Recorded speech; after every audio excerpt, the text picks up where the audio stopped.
Good morning. Welcome to my stream. We're going to be doing Sims 4 in the background while I do some reading.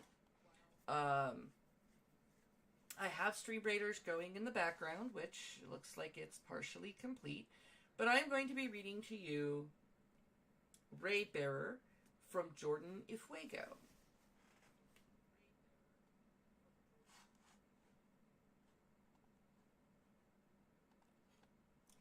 I'm going to get this Stream Raider set up before we get going so that I can get max levels out of this. What was I?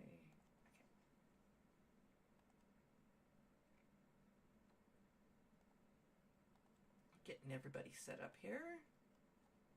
You can see it, yay! That means I just got to start the book over. I didn't realize that my stream wasn't on. Sorry to say, I was reading for about an hour. That means I get to go back and do it again. This time I'll do it better. I did make a few mistakes in the beginning, so I'll be more than happy to correct mistakes.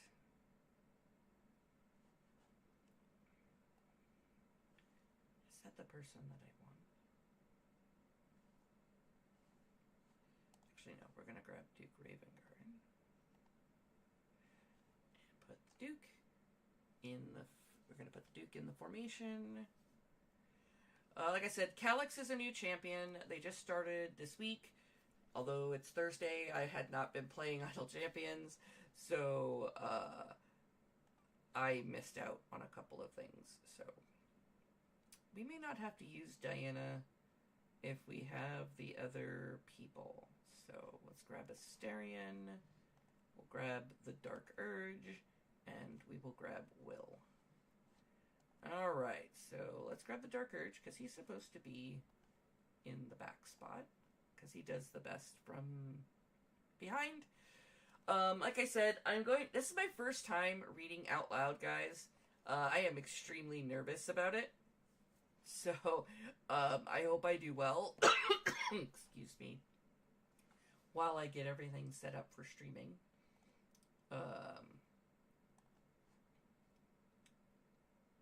We're going to use his middle. We're going to use Asterion's top ability. And then we're going to see if we have any spaces left. And then we're going to start reading. Like I said, it'll be my first time reading. I was trying to settle into a good, even tone.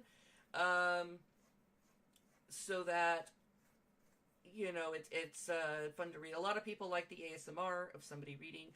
I was told that I actually have a really good voice. And I should use it for doing voiceovers or reading or things like that. So we are going to see. It actually looks like we have exactly one spot left. And I don't think we have any other absolute adversaries. I'm just going to double check. We're going to go here to this position and hit search. And we're going to go to affiliation. We're going to hit absolute adversaries. And... this is going to show us all the absolute adversaries. We do have them all selected. So, see, I hate that they put Halcyon on the same one as Minthara. They should have put him in, like, seat 5 or seat 7 so that we could actually have all of the absolute adversaries in place. But it sucks butt. So, I'm just going to have to deal with it. So, we will put Diana in because she will boost damage for the whole group, for them all having the same affiliation. So... we're going to hit Modest Might. We're going to do Arcane Trickster. And then... Oh, we got promoted on The Sims to Intelligence Researcher. Yay! $19 an hour. It's more money than what I'm currently making. Okay, so back to checking on Idle Champions. And the ensemble cast. So everything is set. I'm going to let this run until it gets as far as it's going to go. And so we're just going to leave Idle Champions running. This person just got promoted. She seems to be focused and happy. And like I said, I'm leaving her hands off for quite some time. we're going to start the book over because I didn't realize that my stream wasn't on. All right. I'm going to start by reading the inside desk cover jacket. So here we go. Ray Bearer by Jordan Ifueko. Tarasai has always longed for the warmth of a family. She was raised in isolation by a mysterious, often absent mother known only as the Lady. When Tarasai comes of age, the Lady sends her to the capital of the global empire of Aratsar to compete with other children to be chosen as one of the Crown Prince's Council of 11. If she's picked, she'll be joined with the other council members through the Ray, a bond deeper than blood. That closeness is irresistible to Tarasai, but the Lady has other ideas, including a magical wish that Tarasai is compelled to obey. Kill the Crown Prince once she gains his trust. Tarasai won't stand by and become someone's pawn, but is she strong enough to choose a different path for herself? With extraordinary world building and breathtaking prose written by an incredible new talent, Ray Bearer is the story of loyalty, fate, and the lengths we're willing to go to for the ones we love. I love this book, guys. I just needed to let you know before I start reading that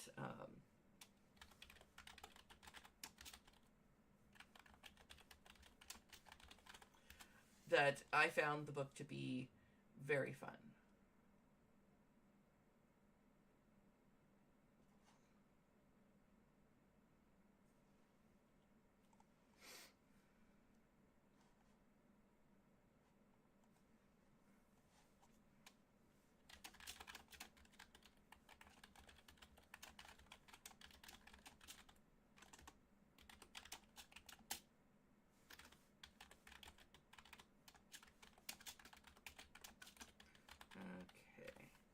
Just getting a couple last minute things sorted out while we let Nyla, our sim here, do the things that she wants to do.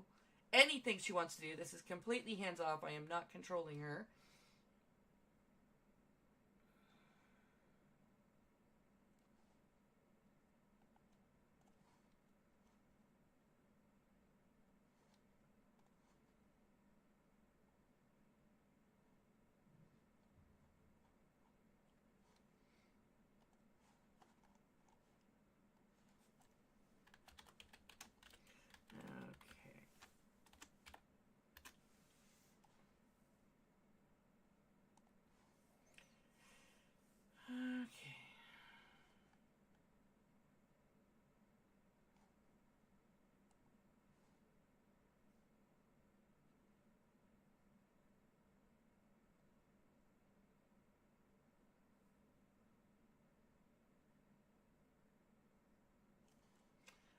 Okay, here we go. First, we will read the dedication. For the kids scanning fairy tales for a hero with a face like theirs. And for the girls whose stories we compressed into pities and wonders, triumphs and cautions without asking, even once, for their names.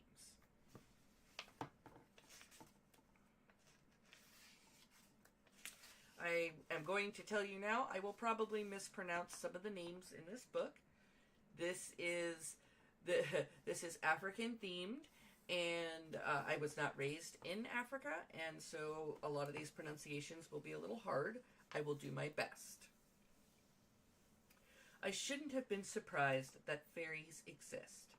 When elephants passed by in a lumbering sea beneath my window, flecks of light whispered in the dust, dancing above the rows of tusks and leather.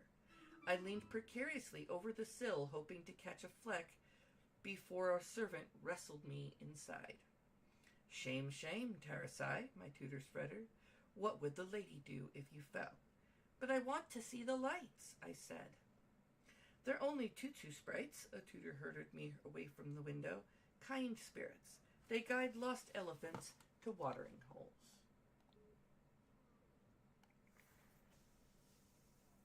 Or lions to packs, another tutor muttered, if they're feeling less kind. Magic, I soon learned, was capricious. When I squinted at the the swollen trunk of our courtyard baobab tree, a cheeky face appeared. "Kai, Kai, killer girl," it snickered before vanishing into the bark. I was 7 when the man with cobalt fire wings found me. That night I had decided to search Swana, the second largest realm in the Arid Empire, for my mother. I had crept past my snoring maids and tutors, stuffed a sack with mangoes, and scaled our mud brick wall. The moon hung high above the savannah when the Algbado, the fairy, appeared in my path. The light glinted in his gold-flecked eyes, which slanted all the way to his dark temples. He seized the back of my garment, hoisting me up for examination. I wore a wrapper the color of banana leaves wound several times beneath my arms, leaving my shoulders bare. The Algbado watched me, amused as I punched and kicked the air. "I'm in bed at the Bikina house," I told myself. My heart pounded like a fist on a goatskin drum. I bit my cheek to prove I was dreaming. I'm wrapped in gauzy mosquito nets, and the servants are fawning me with palm fronds. I could smell breakfast in the kitchens, maize porridge, stewed matemba fish. But my cheek began to throb. I was not in bed. I was lost in the balmy Swanian grasslands, and this man was made of flames. "Hello, Terasai." His Sahara breath warmed my beaded braids. "Just where do you think you're going?" "How do you know my name?" I demanded. Were Algbados all-knowing, like the storyteller? "I'm the one who gave it to you." I was too angry to absorb this reply. Did he have to be so bright? Even his hair shimmered. A luminous thicket surrounded his narrow face. If our compound guards spotted him... I sighed. I barely made it a mile into the savannah. Capture now would be humiliating. My tuners would lock me up again, and this time every window in Bikina House would be nailed shut. "I'm not allowed to be touched," I snapped, clawing at the Algbado's grip. His skin felt smooth and hot, like clay left to harden in the sun. "Not allowed? You are small enough to be carried. I am told human children need affection." "Well, I'm not human," I shot back in triumph, "so put me down." "Who told you that, little girl?" "No one," I admitted after a pause, "but they all say it behind my back. I'm not like other children." This was possibly a lie. The truth was, I'd never seen other children. Except in the market caravans that passed Bikina House from a distance. I would wave from my window until my arms grew sore, but they never waved back. The children would stare straight past me as if our compound, manor, orchard, and houses enough to make a small village were invisible to anyone outside. "Yes," the Algbado greeted grimly. "You are different. Would you like to see your mother, Terasai?" I stopped resisting at once, and my limbs hung limp as vine. "Do you know where she is?" My mother was like the morning mist, here, then gone, vanished in clouds of jasmine. My tutors bowed superstitiously whenever they passed her wood carving in my study. They called her the Lady. I delighted in our resemblance, the same high cheekbones, full lips, and fathomless black eyes. Her carving watched as my study brimmed with scholars from sun-up to moonrise. They chattered in dialects from all 12 realms of the Arid Empire. Some faces were warm and dark, like mine and the lady's. Others were pale as goat's milk, with eyes like water, or russet and smelling of cardamom, or golden with hair that flowed like ink. The tutors plied me with riddles, shoving diagrams into my hands. "Can she solve it?" "Try a different one. She'll have to do better than that." I didn't know what they were looking for. I only knew that once they found it, I would get to see the lady again. "This will be the day," the tutors gushed when I excelled at my lessons. "The lady will be so pleased." Then the palisade gates of Bikina House opened, and my mother glided inside, detached as a star. Her shoulders glowed like embers. Wax-dyed cloth clung to her torso like a second skin, patterns zigzagging in red, gold, and black. She held me to her breast, a feeling so lovely I wept as she sang, "Me, mine, she is me, and she is mine." The lady never spoke when I demonstrated my skills. Sometimes she nodded as if to say, "Yes, Perhaps. But in the end, she always shook her head. No, not enough. I recited poems in 8 different languages, hurled darts into minuscule targets, solved giant logic puzzles on the floor, but each time it was no, no, and no again. Then she vanished in that hazy, heady perfume. At age 5, I had begun to sleepwalk, padding barefoot through the smooth plaster halls of our manor. I would peer in each room, walking and whimpering for my mother until a servant carried me back to bed. They were always careful never to touch my skin. I cannot find your mother, the Alagbato told me the night of my attempted escape. But I can show you a memory. Not in my head. He dodged my attempt to seize his face. I never store secrets on my person. The lady had forbidden people from touching me for a reason. I could steal the story of almost anything. A comb, a spear, a person. I touched something and knew where I had been a moment before. I saw with their eyes, if they had eyes, sighed with their lungs, felt what their hearts had suffered. If I held on long enough, I could see a person's memories for months, except hers. You will have to take my memory from the place where it happened, said the Alagbato, setting me lightly in the tall grass. Come, it is not far. He offered a bony hand, but I hesitated. You're a stranger, I said.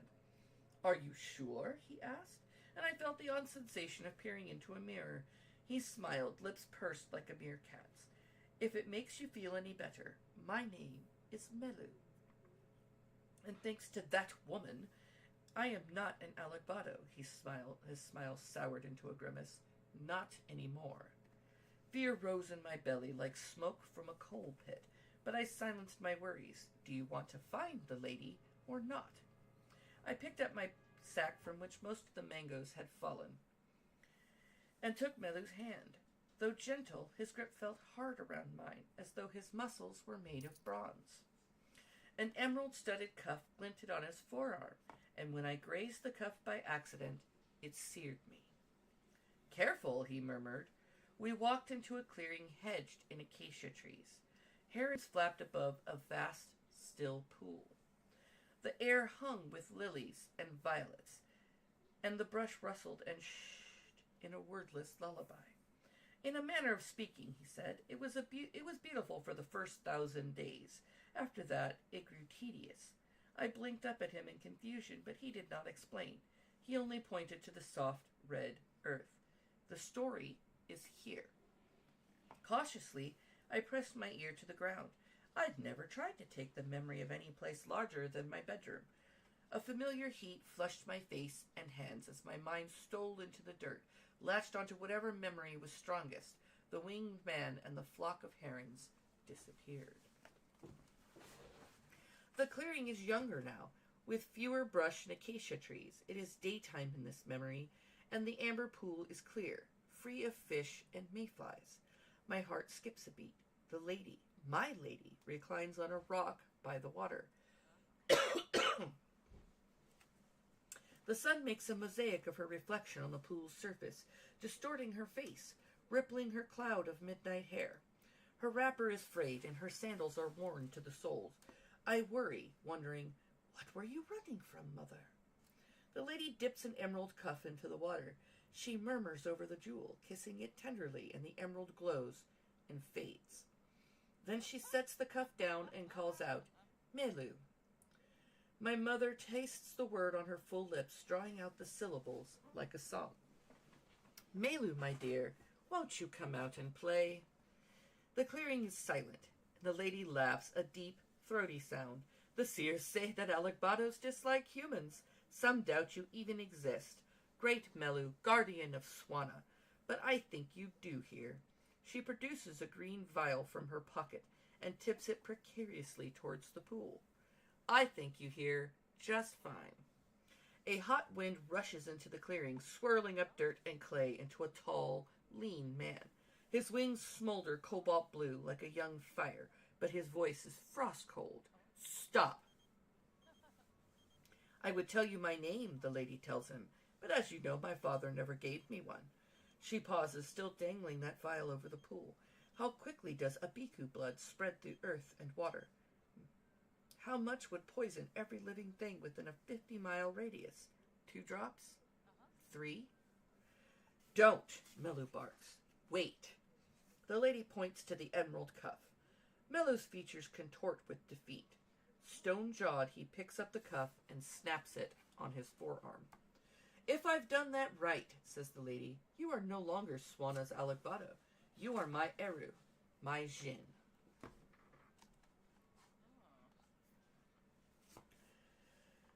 "3 wishes, Melu spits, and I am bound to this grassland until your wishes are complete." How convenient, the lady sits, thoughtfully dangling her muscular brown legs in the water. Melu, I wish for a stronghold that no one may see or hear unless I desire it. A place my friends and I will always be safe. A place befitting royalty. That is my first command. Melu blinks. It is done. Where? A mile from here, Melu points, and the newly blossomed plaster walls of Bakina's house shimmer in the distance. The lady glows with pleasure. Now, she breathes, I wish for Olive Blade's death. Not allowed, Melu snaps. Life and death are beyond my power, especially that life. Even fairies may not kill a ray bearer. The lady's mouth hardens, then relaxes. I thought that might be the case, she says. Fine. I wish for a child who will do, think, and feel as I tell it. An extension of myself. A gifted child, sure to stand out in a contest of talent. This is my second command. Not allowed. I cannot force a human to love or hate. You may not own a child as you own an Aru. Can't I? The lady staples her fingers in thought. A smile spreads across her face, and her teeth are coldly white. What if, she says, my child was an Eru? What if my child was yours? Melu grows as rigid as a tree in the dry season. Such a union would go against nature. You are human, not of my kind. You ask for an abomination. Oh no, Melu, the lady's brilliant black eyes dance over her Eru's horrified ones. I command that abomination. They performed a ritual then. One I didn't understand at 7 years old. It looked painful the way his body folded over hers in the grass. 2 species never meant to unite, dissimilar as flesh against metal. But the memory told me that 9 months later, my infant cries rang through Bakina House, and the lady's third ungranted wish, her abomination, ran through my veins. Do you understand now? Melu muttered over my drowsy form, once the memory had run its course. Until you grant her third wish, neither you nor I will be free. He touched my forehead with a long, slender figure. I bargained with the lady for the privilege of naming you Tarasai. It is a Swanna name. Behold what is coming. Your soul is hers for now, but your name, I insisted, must be your own. He sounded far away. Stealing the lady's story had exhausted me. I barely sensed Melu cradle me in his narrow arms, soar through the night, and deposit me back at the palisade gates of Bakina House. He whispered, I've been bound to this savannah for 7 years. For my sake, I hope that woman claims her wish. But for your sake, daughter, I hope that day never comes. Then servants clambered towards the gates, and Melu was gone. A dozen anxious hands put me to bed, and syrupy voices soothed me when I babbled about Melu the next day. It was all a dream, the tutors said, but their dilated pupils and terse smiles told a different story. My adventures had confirmed their most sinister suspicions. My mother was the devil, and I, her puppet demon. Chapter 2. The Swanna grasslands were warm, even in the rainy season, but the air around me always chilled. As birthdays passed, 8, 9, 10, I shivered through Bakina House. Coddled by servants who never broke the surface of my bubble, sometimes I longed for human touch. So much, I would bend my cheek to open flames. The tendrils would sear my skin, but I would smile, pretending to feel the lady's fingers. Eventually, I fell in the kitchen fire pit by accident. The servants dragged me out, sobbing, shrieking prayers to the storyteller. I shook all over and rasped, I can't die. I can't die. Mother's going to come back, so I can't die. But I had not burned. My clothes hung in ruined smolders, but my coily black hair had not even singed. As my maids looked on in shock, I remember the wording forming the lady's wish from Bikina House, a place my friends and I will always be safe. It's Mother, I said breathlessly. She protected me. From that day on, I multiplied the gray hairs of my servants by jumping off of walls, submerging my head in buckets of water, and catching venomous spiders, encouraging them to bite. I didn't die, I would laugh as the servants set my broken bones and poured anecdotal teas down my throat. Yes, a nursemaid would say through gritted teeth, that's because we reached you in time. No, I would insist dreamily, it's because my mother loves me. My tutors grew more relentless. The sooner they could make me into what the lady wanted, after all, the sooner they would be rid of me. So the lessons continued, lectures droning in my ears like gadflies. Ink fumes stung my nose each day, and the scent of jasmine haunted me each night. But Melu's memory had awoken a hunger inside me, one the mango orchards of Bikina House could not satiate. I dreamed and lusted for the world beyond the gate. An enormous globe rested on a wooden stand in my study. Jagged continents curved around a deep blue ocean I had never seen. The largest continent, which included Swana, was a patchwork of savannas, forests, deserts, and snowy tundras.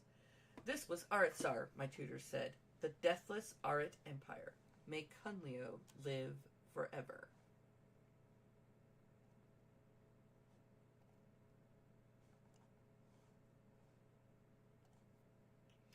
Most of the history scrolls in my study were edited. My tutors would blot out lines and sometimes whole pages with black ink, refusing to tell me why. Once I managed to hold papers to the light, reading several paragraphs before a tutor snatched them away. Long ago, the paper said, Aritsar had not existed. In its place, a jumble of isolated islands had floated over on a vast sea. The 12 weak, rivaling lands were ravaged by Abiku, demons from the underworld. Then a warrior named Inoba the Perfect, Kunlio, had unleashed a power from the earth, uniting the lands into one massive continent. He had crowned himself emperor, enlisting 12 of the continent's rulers as his vassals. Then he battled the Abiku with his newly christened army of the 12 realms. The mortal and immortal armies had been so evenly matched that Inoba's war dragged on for decades before, at last, the exhausted forces struck a truce. Inoba was celebrated as Aritsar's savior.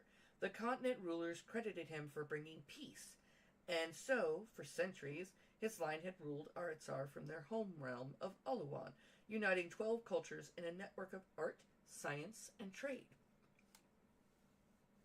Whenever caravans passed by Bikina House, I heard merchant families singing of the empire, rocking infants on their hips as children skipped across the savannah. Uluwan and Swana bring his drum, see, see.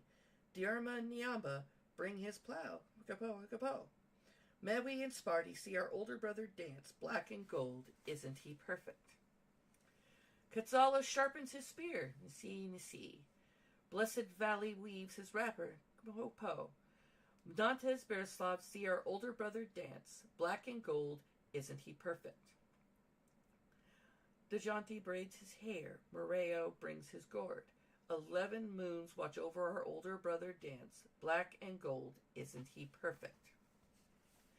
Aritsar's current older brother, or emperor, was Alublade Kunlio, a direct descendant of Inoba the Perfect. I used to croon the patriotic anthem in our mango orchards. As I wove between branches, I would talk to an invisible emperor, sharing my thoughts on Arit history and governance. Sometimes I imagined him gazing down like the sun through the clouds, warming my bare shoulders with approval. How perfect he must be to unite so many lands.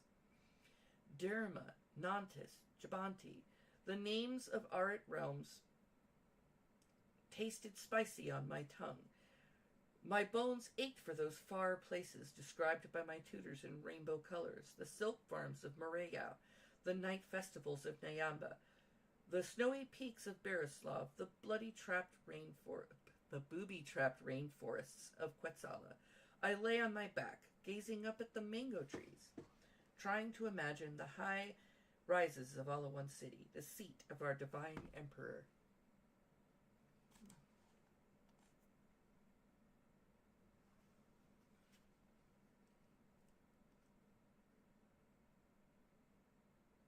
Even Swana held its mystery. I had never left our grassland, but heard tales of lush cacao fields and markets where women hawked candied papaya from baskets on their head. But more than cities and rainforests, I craved voices that would not call me demon. I envied the children who passed by Bikina House with their grandparents who jostled them on their knees, their siblings who chased and teased them. The lady was the only person in the world who touched me willingly. One morning, as I watched the caravans from my study window, I learned another song. 11 danced around the throne, 11 moons in glory shone. They shone around the sun. But traitors rise and empires fall, and sun-raised sun will rule them all. When all is said, oh, all is said, and done, and done. Like the ominous rhyme, I whispered it around the manor like an incantation until a tutor overheard me.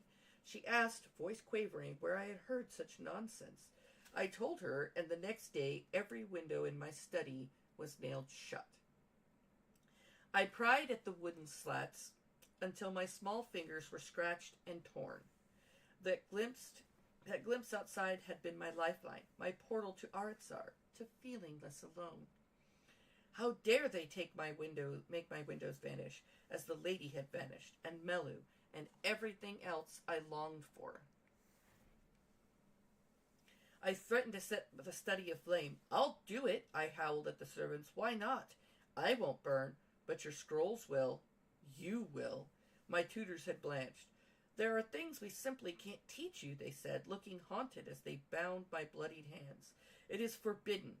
Like the lady, my tutors had a habit of disappearing for months. This usually occurred after one of the lady's visits, when she found my learning to be unsatisfactory. The new, nervous faces would replace the old ones. On my 11th birthday, 2 such faces arrived at Bikina House, and accompanying them was the only present I wanted. Mother, I cried, launching myself at her. The lady wore a richly patterned wax-dyed wrapper, which scratched my cheek as I clung to her. She cupped my face, a feeling so wonderful, I shivered. Hello, maid of me, she said, and hummed that chilling lullaby. Me, mine, she's me, and she is mine. We stood at Bikina House's open-air great hall. Sunlight streamed from our chicken-scattered courtyard, glowing across the hall's clay tiles, and illuminating the lady's black cloud of hair. The 2 strangers flanked her, standing so close to the lady, I was jealous.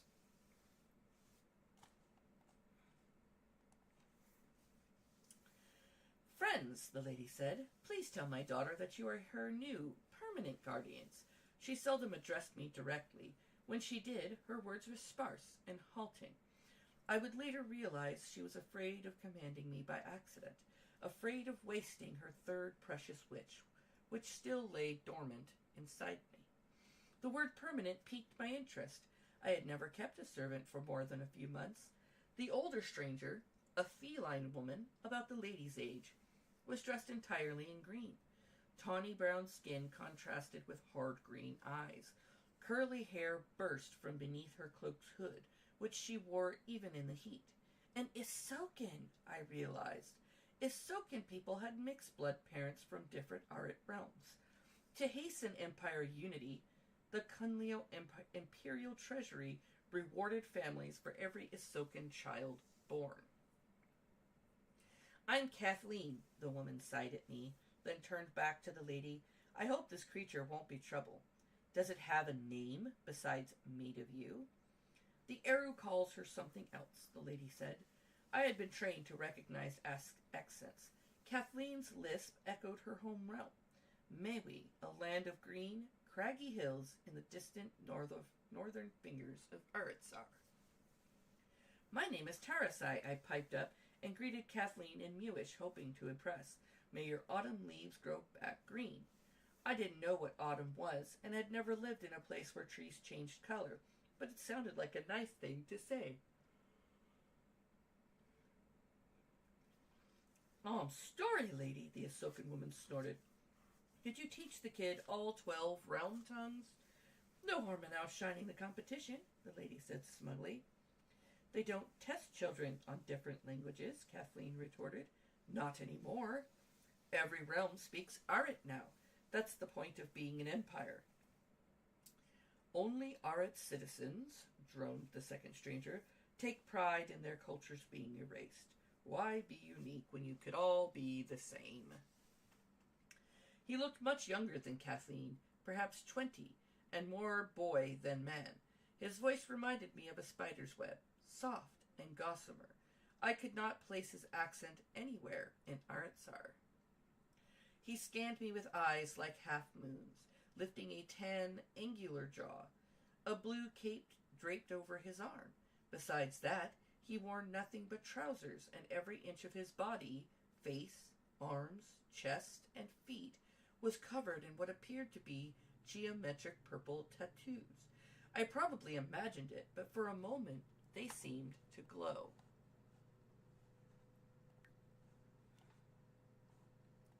We need logic skill. We're gonna take a break really quick from our reading to first we're gonna hire a maid because apparently I can't keep this place clean. Nope. Nope. Nope.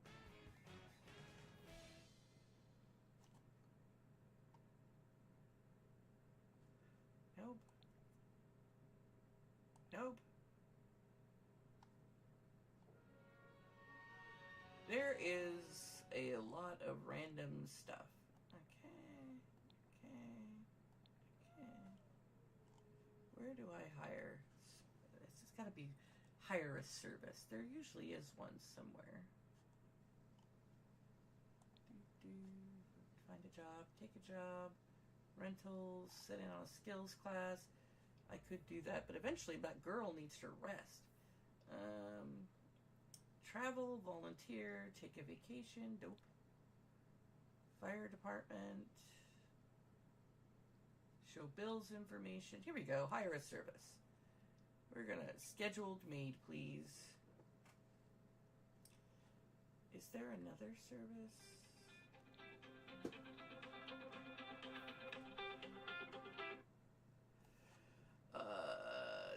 Hire a service. Let's see what else they have.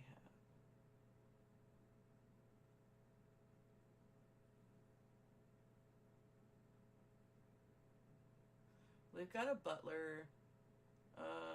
We just have a scheduled maid that cleans. So we're gonna go into our very dirty... We're gonna cook our own food because it appears that she is not eating her own. Just gonna make eggs and toast. We're gonna make a big size so that she actually has food to eat for a couple days. Okay. So, he gave a sardonic bow, straight jet hair shining over his shoulder. A pleasure, lady's daughter. My name is Wu In. My homeland, thank the storyteller, lies outside this unnaturally unified empire. I gaped. You're from Songland. You make it sound like a fairy world. He rolled his eyes. Of course I'm from Songland. I'm covered in these pretty pictures, aren't I? His tone was sarcastic, but I did think they were pretty, if a little unsettling. Patterns twisted up his face and neck like a logic puzzle with no solution. I gulped. Wu In was a redemptor.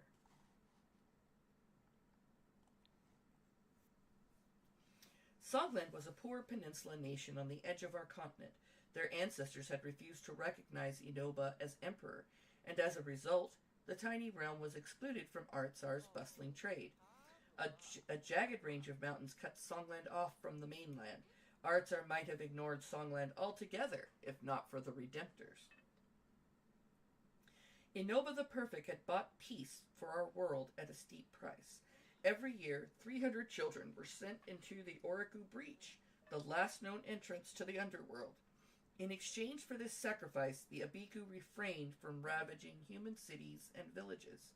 The children, known as Redemptors, were born with maps on their skin, meant to guide them through the underworld. Excuse me. It's just cold and I'm trying to stay warm. So, okay. Few children survived this journey. As a result, some families hid their Redemptor children at birth. But for every missed sacrifices, the Abiku would send a horde of beasts and plagues to raise the continent. Redemptors were supposedly born at random to any race and class, but for some reason every Redemptor in the last 500 years had been born in Songland. No one knew why, but guilt-ridden Arits, relieved from the burden of sacrificing their own children, had plenty of theories to help them sleep at night. The Songlanders had offended the storyteller, they guessed. The Redemptor children were punished for some historical sin of Songlands, or perhaps Songland was blessed by the storyteller and their children were saints, chosen to sacrifice themselves for the greater good. The greater good, of course, being Arit. Aritsar. I peered at Wu In. He did not strike me as particularly saintly, but he must have been special to survive the Oriku Breach. In the rare event that Redemptor children came back alive, they were scarred in mind, if not body.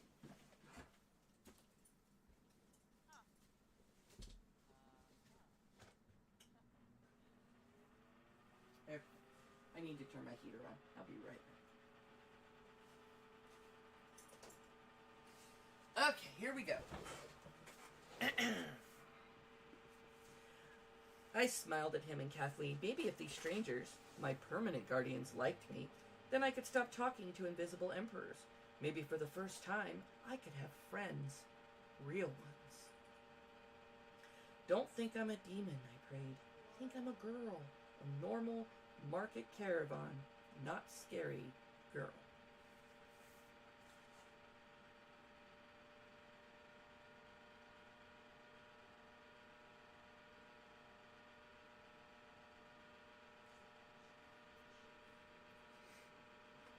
Okay. Do we have to nanny her? Kathleen whined to the lady. Can't you hire some mute nursemaid or bribe one into secrecy? No, the lady snapped. Once my daughter leaves Bakina House for Uluwun City, I cannot control what she sees and hears. She must be with people I trust. Leave? Leave Bakina House? Kathleen crossed her arms. You're sure this wish creature is ready? We are running out of time. Children are already being chosen. If we are not quick, there will be no more room on the Prince's Council. The lady broke off abruptly, tossing me a nervous glance. Don't fret, lady, said Kathleen with a smirk. We can always make room. The lady frowned. I am hoping that won't be necessary. The Emperor and his friends are too smart for that. My daughter's selection must happen as naturally as possible. Kathleen laughed. Do we have to keep censoring what we say? She's going to find out eventually. Ignorance will make her seem pure, the lady said grimly. The Emperor loves girls like that. Then you're making the wish today? Wu In asked. The lady nodded, and to my shock, she cupped Wu In's face just as she had cupped mine. He leaned into the touch, kissing her palm. I was immediately jealous. She said, I know you'll keep her safe. He scanned her features with hunger, a moth before a candle. I believe in this cause, he said. She fondled his hair. And I believe in you.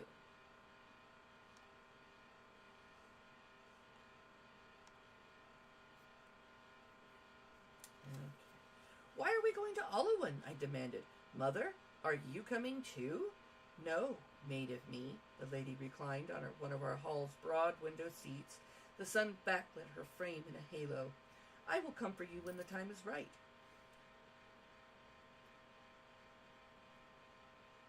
She patted her lap, nodding at me. For the rest of my life, I wished the universe had given me a sign then, a warning of what was about to happen. But no, the air was warm and serene, and honeybirds sang in the distance as I scrambled eagerly into my mother's arms. She stroked my back for a moment, gazing at the hazy Swannian sky. How frightened you must be, she told someone I could not see. You caged me like a bird, but you could not make me sing. Then she told Kathleen, give her the portrait. A gilded oval frame was placed in my hands. A boy stared back at me, with tightly curled hair and the brightest smile I'd ever seen. Naive brown eyes shone from a dark, broad-featured face. Why is he happy? I asked. The lady raised an eyebrow. Aren't you curious who he is? I shrugged, and so she answered my question. He is happy because he has everything you want. Power, wealth, legacy. His father stole those things from you and gave them to him. Be careful, lady, Kathleen muttered. Remember, she must fall in love with him. My brow creased with confusion. I couldn't remember ever wanting power or wealth, and why did I have to love him? But the lady's pressing arms and the scent of jasmine jumbled my thoughts. I snuggled against her, forgetting the boy with his stolen happiness. I would trade all the wealth in Aritzar to be held, to be touched without fear, to never be called dangerous. Are you listening, maid of me? The lady whispered. I closed my eyes and nodded, resting my cheek on her breast. Her heart raced like a hummingbird. Her next words were halting, cautious. When you meet this boy in the portrait, something that had slept for years rose in my belly, searing my skin like the cuff on Nelu's arm hat. For a moment, in my reflection on the portrait's surface, my eyes glowed like emeralds. When you love him the most, and when he anoints you as his own, the lady touched the boy's face, blotting out his dazzling smile. I command you to kill him. All right, for those of you just tuning in, I am playing The Sims 4. I'm allowing an autonomous sim. She's going to be doing her own thing while I have my Idle Champions going, but I am reading to you today. Our book's choice is Ray Bearer by Jordan Ifueko. I am at chapter 3 now, or at least the beginning of chapter 3, and I will be continuing the story, but I am going to stop long enough to buy some things for my sim. She needs some skill builders so that she can get promoted. So we're going to go find some skill stuff for her to have. She needs logic for her current job.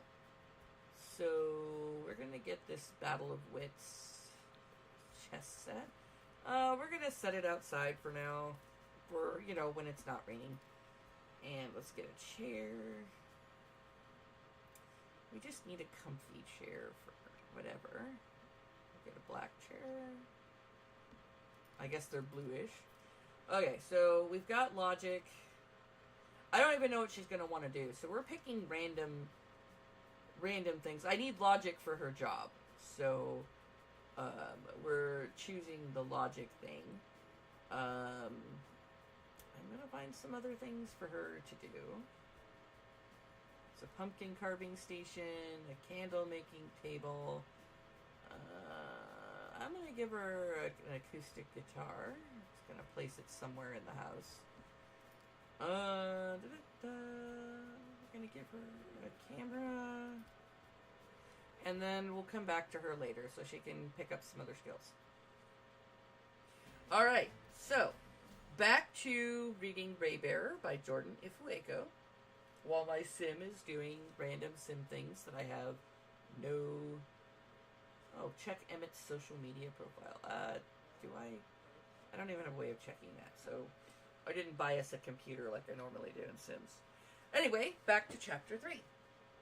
I retched into the bowl between my legs, stomach lurching with the jostle of a mule and box. I told you traveling by Lodestone was a bad idea, Kathleen snapped at Wooin as she emptied my sick bowl out the window. We should have taken camels. Lodestones are nasty, powerful. She's never been exposed to magic before. She was raised in an invisible manor house, Wooin pointed out dryly. She'll be fine. Besides, from the looks of it, the kid would have been sick however we traveled. It was my first time in a mule and box. In anything with wheels. After leaving Bikina House, we had crossed 2 realms in 2 weeks. By mule, camel, or river barge, the trip would have taken months. But we had traveled by Lodestone, a powerful hazardous magic that dissolved bodies and reformed them leagues away. Ports were scattered throughout Aritzar, guarded by Imperial soldiers. Whenever we passed through them, Kathleen had forced my face beneath a hood. "Stay down," she had grunted. "You're the lady's spitting image." I didn't understand why resembling my mother was dangerous. In fact, in the thrill of adventure, I often forgot all about the lady's wish. Her lethal words grew hazy as I witnessed marvels from my books and scrolls. Town, market, mountain, lake, forest. In a world so big, what were the chances of meeting that boy in the portrait? After the first lodestone crossing, I had vomited my breakfast onto Kathleen's boots. The Imperial Guard warriors had warned against traveling by lodestone more than once a month, but Wuin had insisted on 2 crossings a week.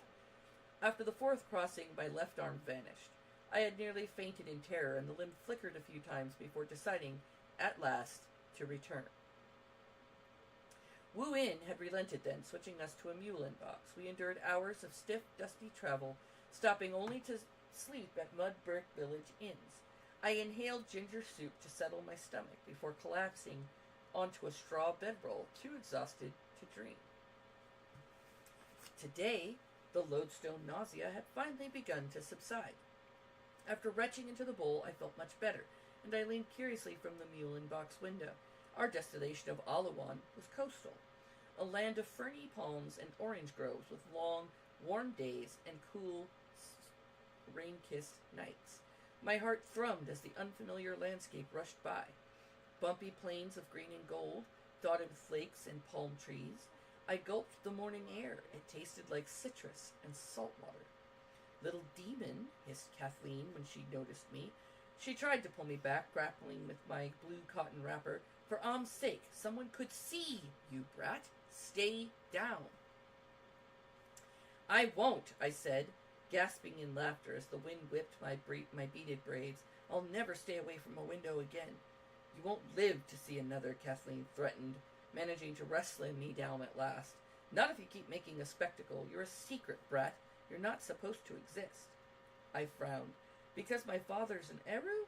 It would not matter if your father was the devil," Kathleen said. "To the Emperor, your mother will always be the greater threat." I pressed her, but Kathleen refused to say anything more. So I sulked, scooting away from her and joining Wuin on his side of the cramped sitting space. I still hadn't forgiven Wuin for kissing the lady's hand, but at least he left me alone. Half the time he hardly spoke at all, except to mutter sarcastic remarks or to curse when his birthmarks glowed. "Those pictures hurt you, don't they?" I frowned up at him. "Why didn't the map go away when you came back from the breach?" Wuin stiffened. "The map will disappear when the nightmares do," he said sourly.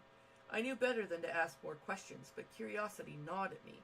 How old had Wuin been when his parents gave him up to the Abiku? What had the underworld been like? Once at the inn, I had pretended to sleep as Wuin gazed through our second-story window. His shoulders had trembled, and after a moment I realized he was sobbing. As if fleeing from monsters only he could see, he threw on his silk cape and leapt from the window. Then he soared above the dark rooftops, his lean body silhouetted against the moon. "Can all Songlanders fly?" I asked him, jostling his shoulder in the Mulin box. He smoothed his smooth brow furrowed, displeased that I knew his secret. "No, it's my hallow." "Hallow? My birth gift. Only those with hallows may serve the lady. All of us have one." "All of us?" The phrase made me curious. How many friends did the lady have? "Do you have a hallow?" I asked Kathleen. She nodded. "I can change the appearance of whoever I please, including you, though I think the lodestones have jumbled your insides quite enough today." She scowled out the window, growing thoughtful. "My gift comes in handy since Muish people gawk at Isokans. At least in Alawan City. No one cares if I'm striped or spotted." "Show me," I begged, and suddenly, instead of Kathleen, a second Wuin sat across from me. I jumped, grabbing the first Wuin's arm in fright, but now he was Kathleen. "Greeting, lady daughter," droned the illusion Wuin, flapping its straight jet hair. "It is I, your sullen nanny prince. Watch as I brood over my tragic childhood." Illusion, Kathleen rolled its eyes. "Very funny. Kathleen shimmered back into her own skin and restored Wu-In's face. Prince? I echoed. Frowning, my tutors had made me memorize the living members of every dynasty on the continent, and I'd never heard of Prince Wu-In. Queen Hesun of Songland had only one heir, Crown Princess Min Jia. I didn't make it on too many records, Wu-In said flatly. It's something they avoid when you're born cursed. Our box neared the city gates. The roads grew broad, and the air rang with hoofbeats and voices. A highway ran alongside the broad Oloron River. Cargo-laden barges floated up and down on the current. Drums and laughter surrounded as men rode and sang. Now Kathleen hid me more than ever, but I managed to peek at the horizon, and my heart raced with wonder. The skyline swelled with golden domes and ghostly white high irises. Mist shrouded in towering city walls, and the Oloron River curled around the city like a steaming blue serpent. When the roads grew too crowded for our mule and box, we switched to a tasseled palanquin. I peered breathless through the gauzy curtains as runners carried us through the gates and into the city. Streets and lofty skyways bustled with merchants and pack mules, jeering children and haughty scholars, storytelling priests and street-side hair braiders. Hawkers sold everything from cola nuts to caftans, caged sprites to mewling hyena cubs.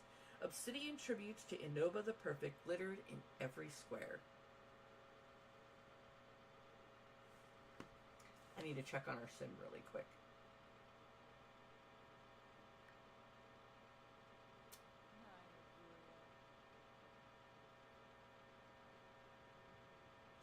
Oh, right. I think we need a new fridge. But I'll wait till she makes more money to buy another fridge. She'll just have to suffer.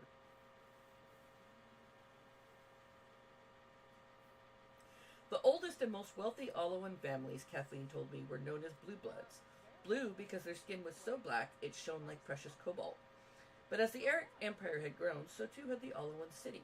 Now it sported every complexion under the sun, every tongue, every spice and fabric. Curry, lavender, and cayenne pepper mixed curiously in the air, tartan wool from the north, silk from the south, and traditional wax-dyed cloth from the center realms hung side by side on clothesline. Music and dialects from 10,000 miles apart melted together in one deafening din. Don't let her see the watching wall, Kathleen barked as we passed deeper into the city. Wu-In obeyed her, seizing my protesting limbs and planting a hand over my eyes. I still managed to peek through his fingers, but I didn't understand what I saw. A wall several stories high cut through the city. Murals of crowned figures stared imposingly from the plaster, one of whom I recognized, Inoba Kunleo, the handsome, broad-nosed hero of whom statues were sculpted all over Olowa. Painted close around him were other men and women dressed almost as grandly as the emperor. On impulse, I counted them. 11. Why did that number strike a chord in my memory? The number hung over my head like a cloud threatening to thunder. Wu-In didn't let go until the secrets grew quieter and the houses grander.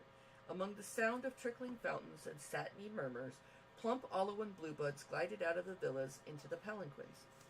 I noticed with curiosity that Bikina House had been modeled after Olowan mansions. White walls and red roofs sparkled proudly in the morning sun. This is Ilioba, Kathleen murmured, both reverent and wary, district of the Emperor, and all who can afford to live near him. On a green terraced hill, the domes of a sprawling palace rose to the sky. And that, Kathleen said, is An Ilioba, where the Emperor lives. That's your last stop, little demon.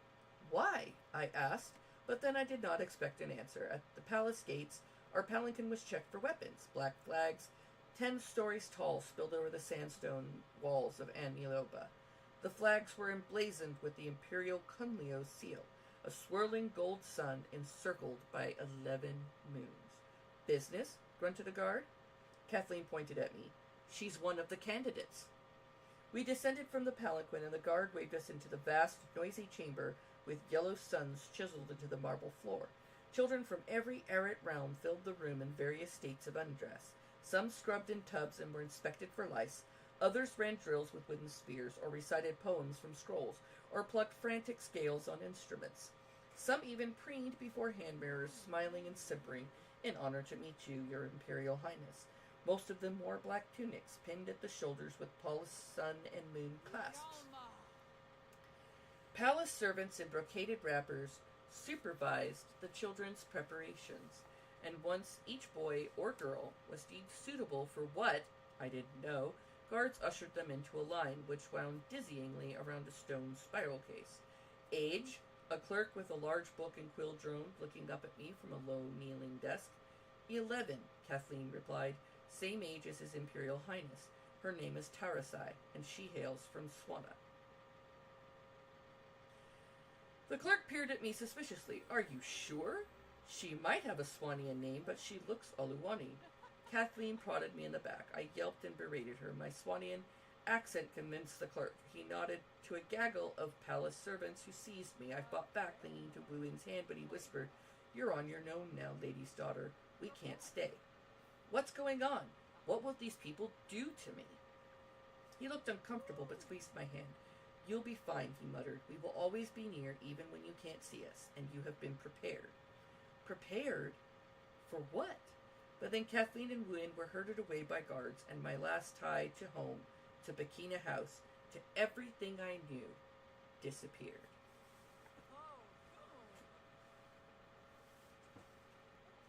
Five pairs of hands removed my clothes and scrubbed my skin with plantain ash soap. My hair was washed with sweet-smelling water, combed, and twisted with shea butter until every coil shined. They pinned the flowing black tunic over my shoulders and draped me with a sash representing my home realm. The cloth was rich indigo, like the Swanian sky, and patterned with elephants and herons. Within hours, I had joined the file of children on the winding stairs, our sandals slapping on the stone. Curiosity tempered my fear. I'd never stood close to people my age before. A girl with enormous hazel eyes paced ahead of me. Her hair and neck were covered by a sheer red veil, and camels patterned her sash. I guessed that she was from Blessed Valley, a desert realm of nomadic herders and craftsmen. She twisted a gold ring on her smallest finger, singing absently to herself. Sleep, daughter, today you will leave me. Tonight I cannot sleep. Sleep and never forget your mother. Her voice was like a grown woman's, deep and jangling, wrapping around me like a thick wool robe. Immediately I relaxed, but when I yawned, she stopped singing.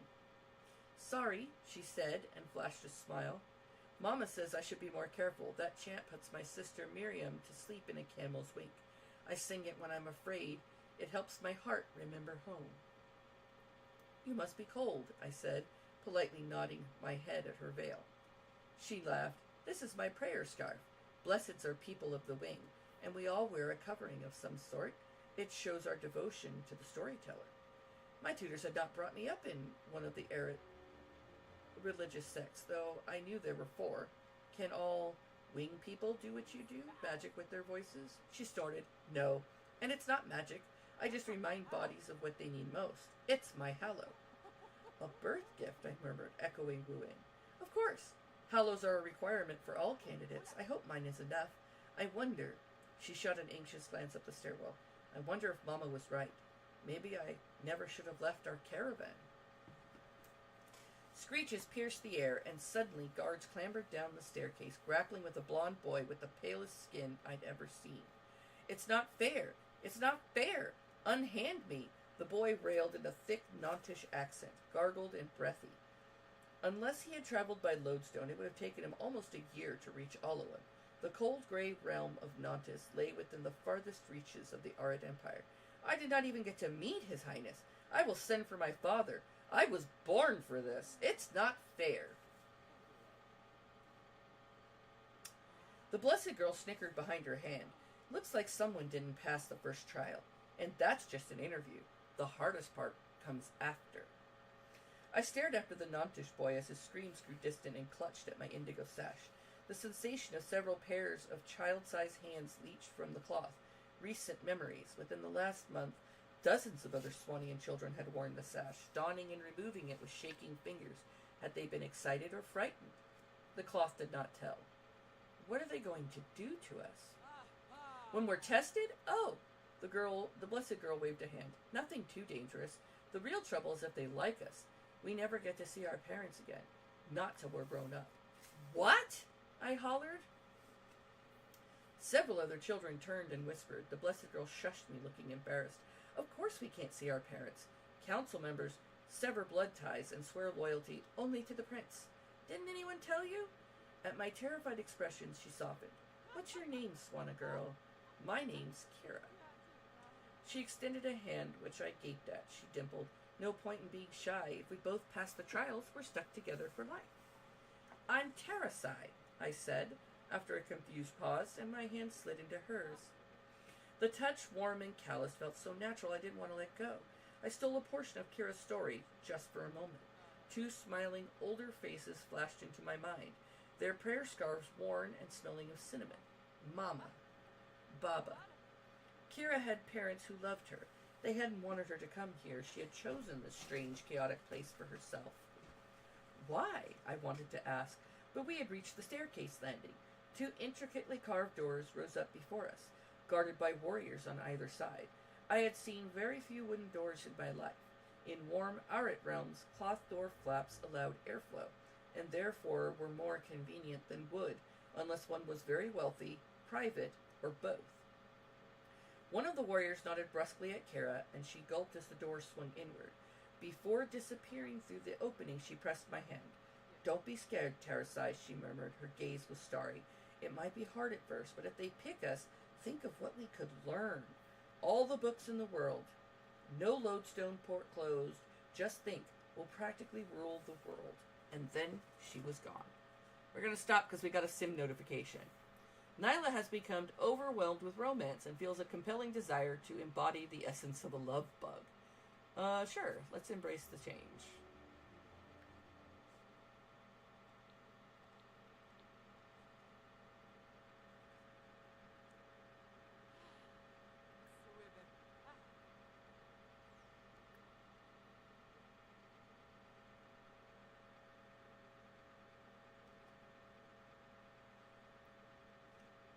Choices, magic, practice magic.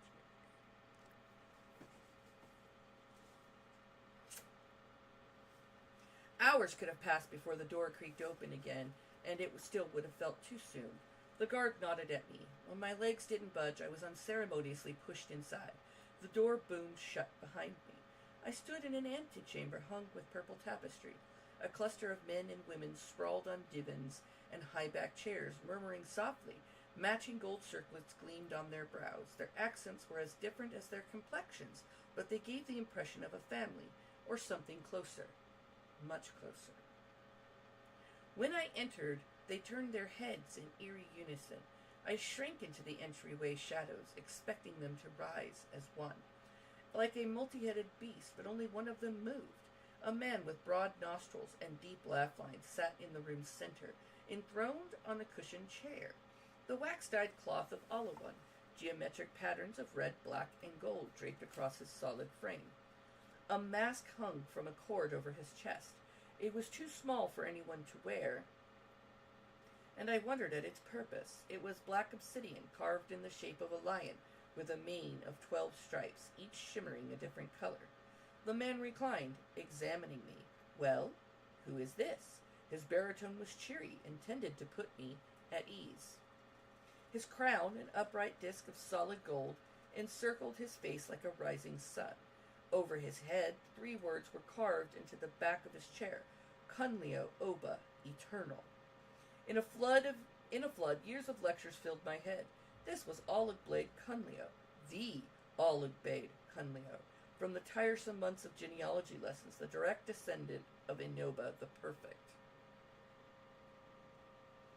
The king of Olawan and high emperor of Aratsar. My tongue turned to lead. Don't be afraid, little one, sighed the emperor. Wash your hands in the bowl. It is custom. A gilded basin stood at my elbow, smelling strongly of herbs. The basin was engraved with pelicans, the sacred avatar of the storyteller, and the bird's eyes gleamed with sapphires. I dipped my hands in the water, which was amber, like the enchanted pool near Bekena House. My fingers tingled, and I wiped them on my tunic, shrinking back into the shadows. "Good," said Oleg Blade Cunleo, but as he squinted from across the room, his face strained of cheer. "Come into the light, child." There was something familiar about his voice, a melodious timbre that drew me to obey without question.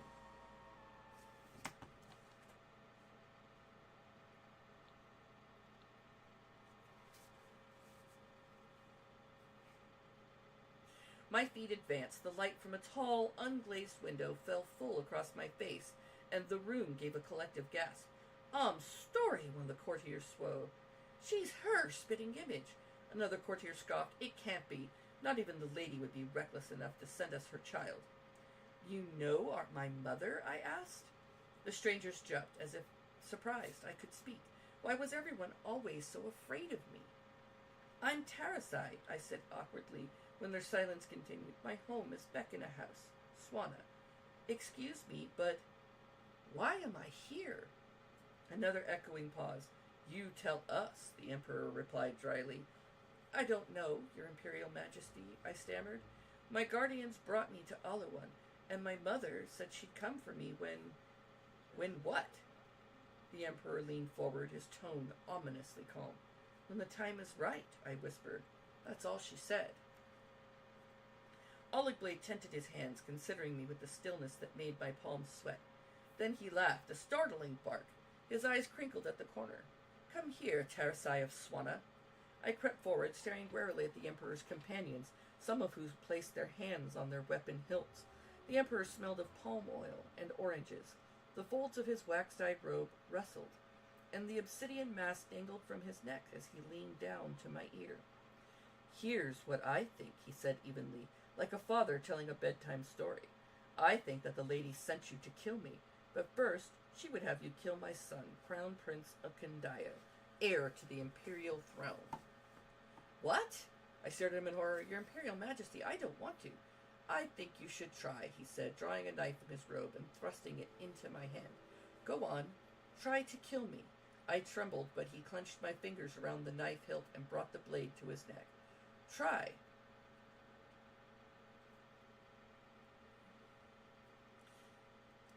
Squeezing my eyes shut, I put pressure on the blade. It didn't budge.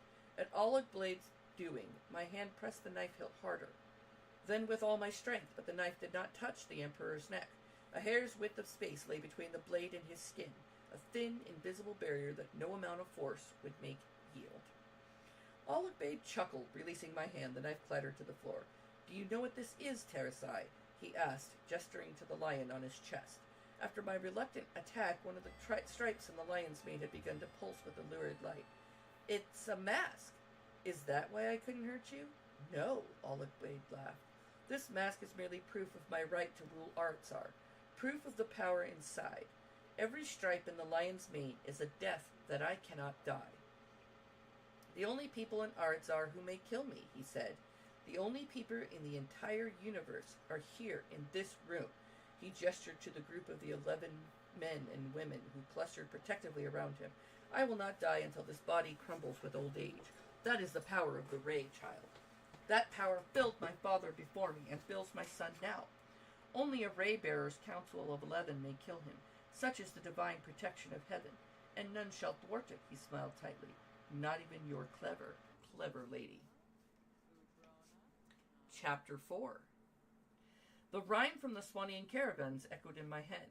11 danced around the throne. 11 moons in glory shone. They shone around the sun. 11 what? I blurted. What are the 11? Why does everyone keep talking about them? I could have heard a feather drop. The courtiers of the purple chamber stared, mouths agape. Then Oleg Blade's laugh boomed. "You're a good mummer, Tarasai of Swana." "I don't think she's acting," said a muish man. A tartan mantle draped across his pale chest, and he stroked a short red beard. He examined me with deep-set green eyes. "Alert, story, the lady is a genius." Oleg Blade continued to chuckle, though it sounded forced. "Don't be absurd, Thaddeus." "It's not absurd, it's brilliant," the man called Thaddeus shook his head. "Consider. The lady knew each child must be found pure of heart, so she raised a child in complete ignorance of the imperial councils. Unless we can prove she's faking her innocence, the law requires us to let her meet Prince Uncandayo. A diabolical plan, to be sure, but brilliant all the same. She will meet the prince over my dead body, hissed a lady seated at Oligbade's side. Her face reminded me of a spearhead, long with the pointed beady eyes darting from me to the emperor. Her accent was from Nyamba, Olawan's neighboring realm, where people read futures in the stars. Oligbade, you will not let this girl, this thing, anywhere near our son. It's the law, Thaddeus interjected. Divine law, Nuusi. She washed in the basin. We at least have to check if she has a hallow. We can't get rid of her without breaking the rules. Hang the rules, snapped Nuusi. If Uncandayo anoints this brat onto his council, his ray won't be able to protect him. We might as well sign his death warrant. And you know this to be his fate? The woman paused, pressing her lips together. I did not see it in the stars, she admitted, but the girl is that woman's spawn. That aside, if we deny her a chance, we profane holy rites. Daio's council could be cursed forever. Is that your suggestion? Nuusi gripped the arms of her chair, fixing me with her spear-headed stare. Murder is in that child's blood, she whispered, and I shivered. It seems, said a fluting voice, we must determine if this girl is truthful. Shall I examine her?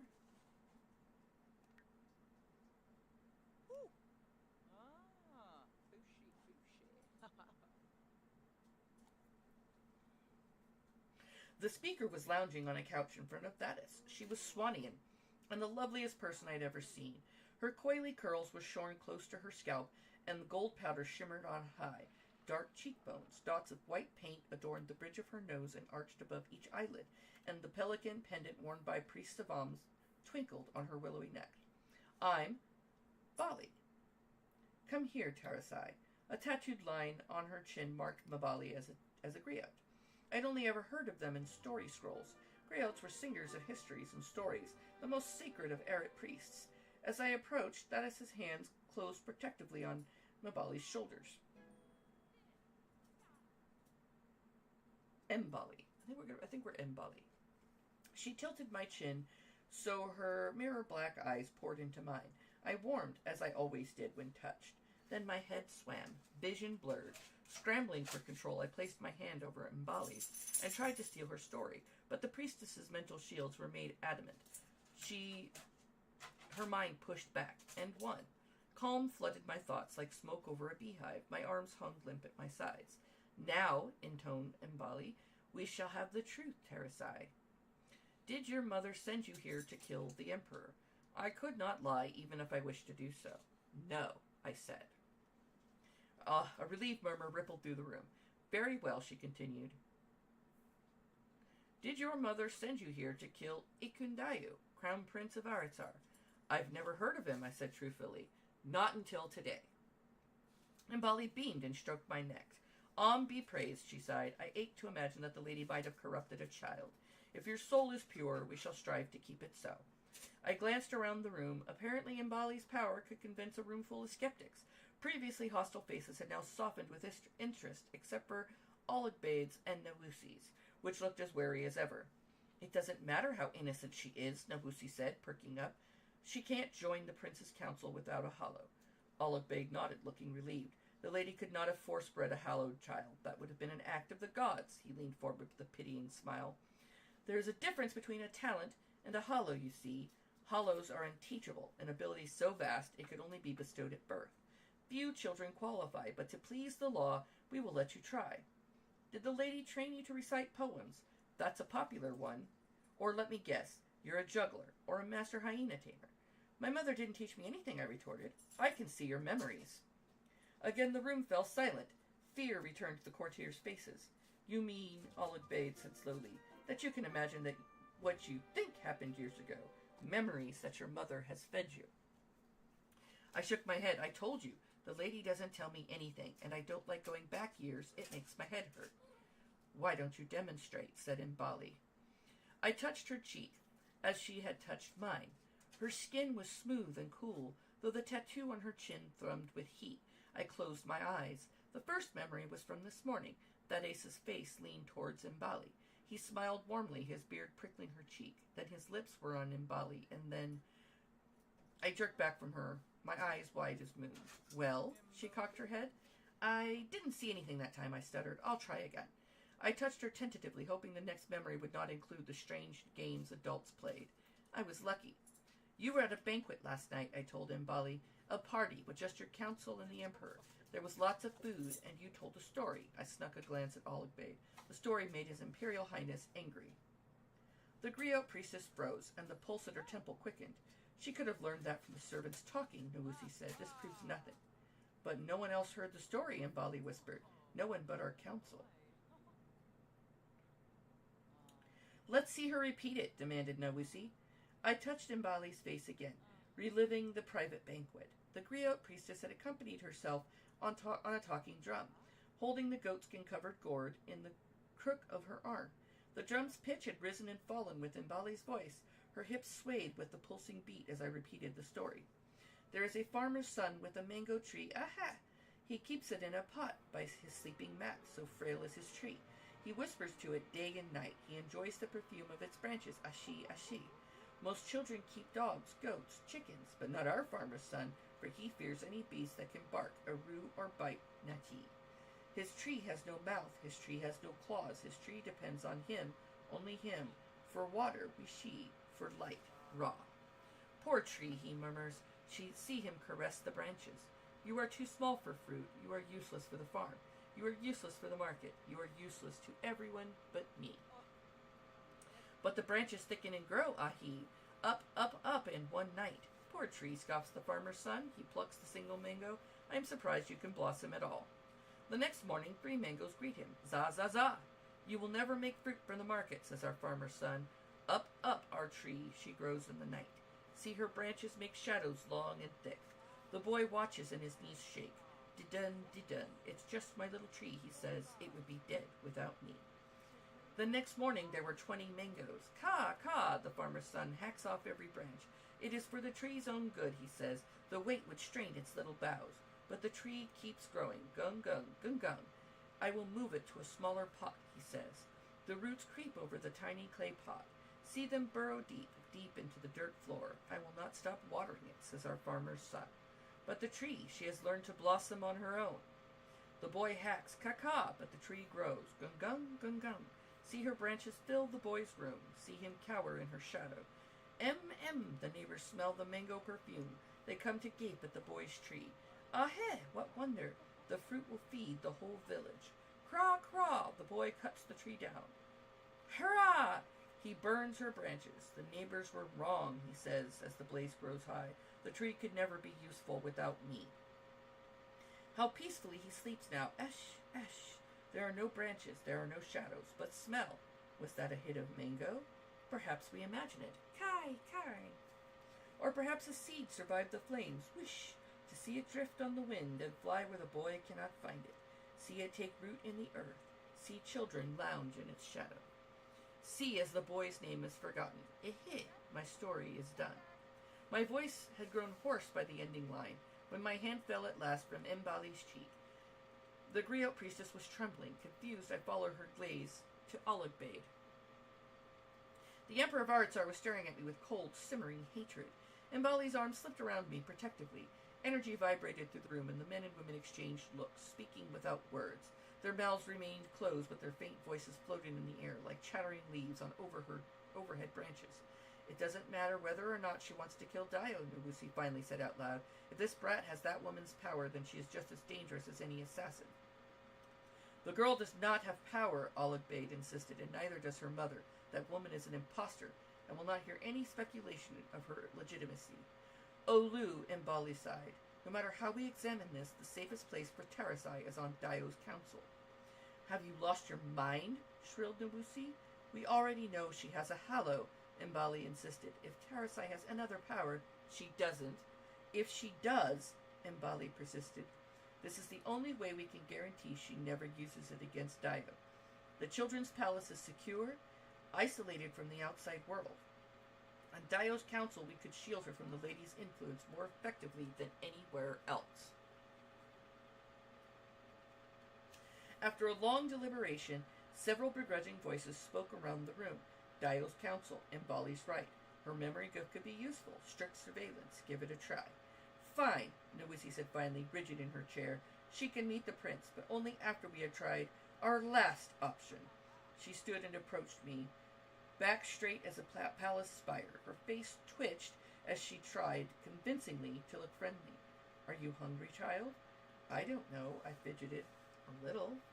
She reached into her robe and produced a shiny red fruit. The room tensed immediately.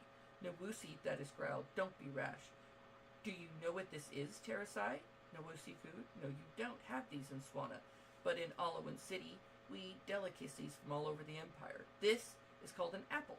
They grow far to the north. Won't you take a bite? No, Mbali exclaimed, rising to her feet. Nwusi, how could you? You're the one who's so sure of her power, Mbali. Nwusi retorted. If you're right, then perhaps she has nothing to fear from me. We must obey the law, Nwusi, that is subjected, and for Om's sake, she's a child. Olegbaid. Nwusi turned to the Emperor, raising an expectant eyebrow. Olegbaid leaned back in his chair, tenting his hands over the obsidian mask. At last he said weakly, Give it to her.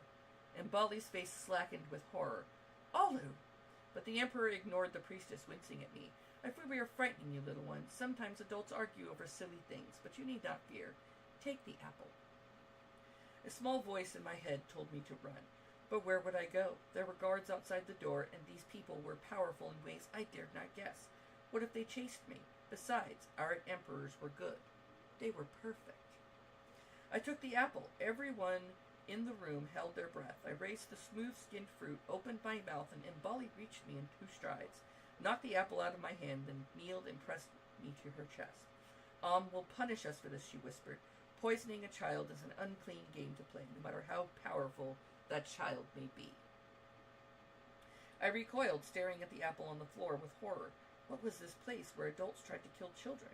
Why had the lady sent me here? I began to cry, and Mbali made a soothing noise, pushing a wayward coil from my face. Let's start again, she said. I am High Priestess of Aratzar. Everyone in this room is a member of Olegbaid's 11, and really, it's lovely to meet you, Terasai. I don't understand, I hiccuped. Aratzar is ruled by 12 people. When the Emperor is a young boy, he anoints 11 children, one from each realm, to rule beside him until death. These children are gifted with special and loyal only to the Emperor, and to each other, that is murmured. Mbali shot him what appeared to be a warning look, but she nodded. A child on the council gains not only power, but a family.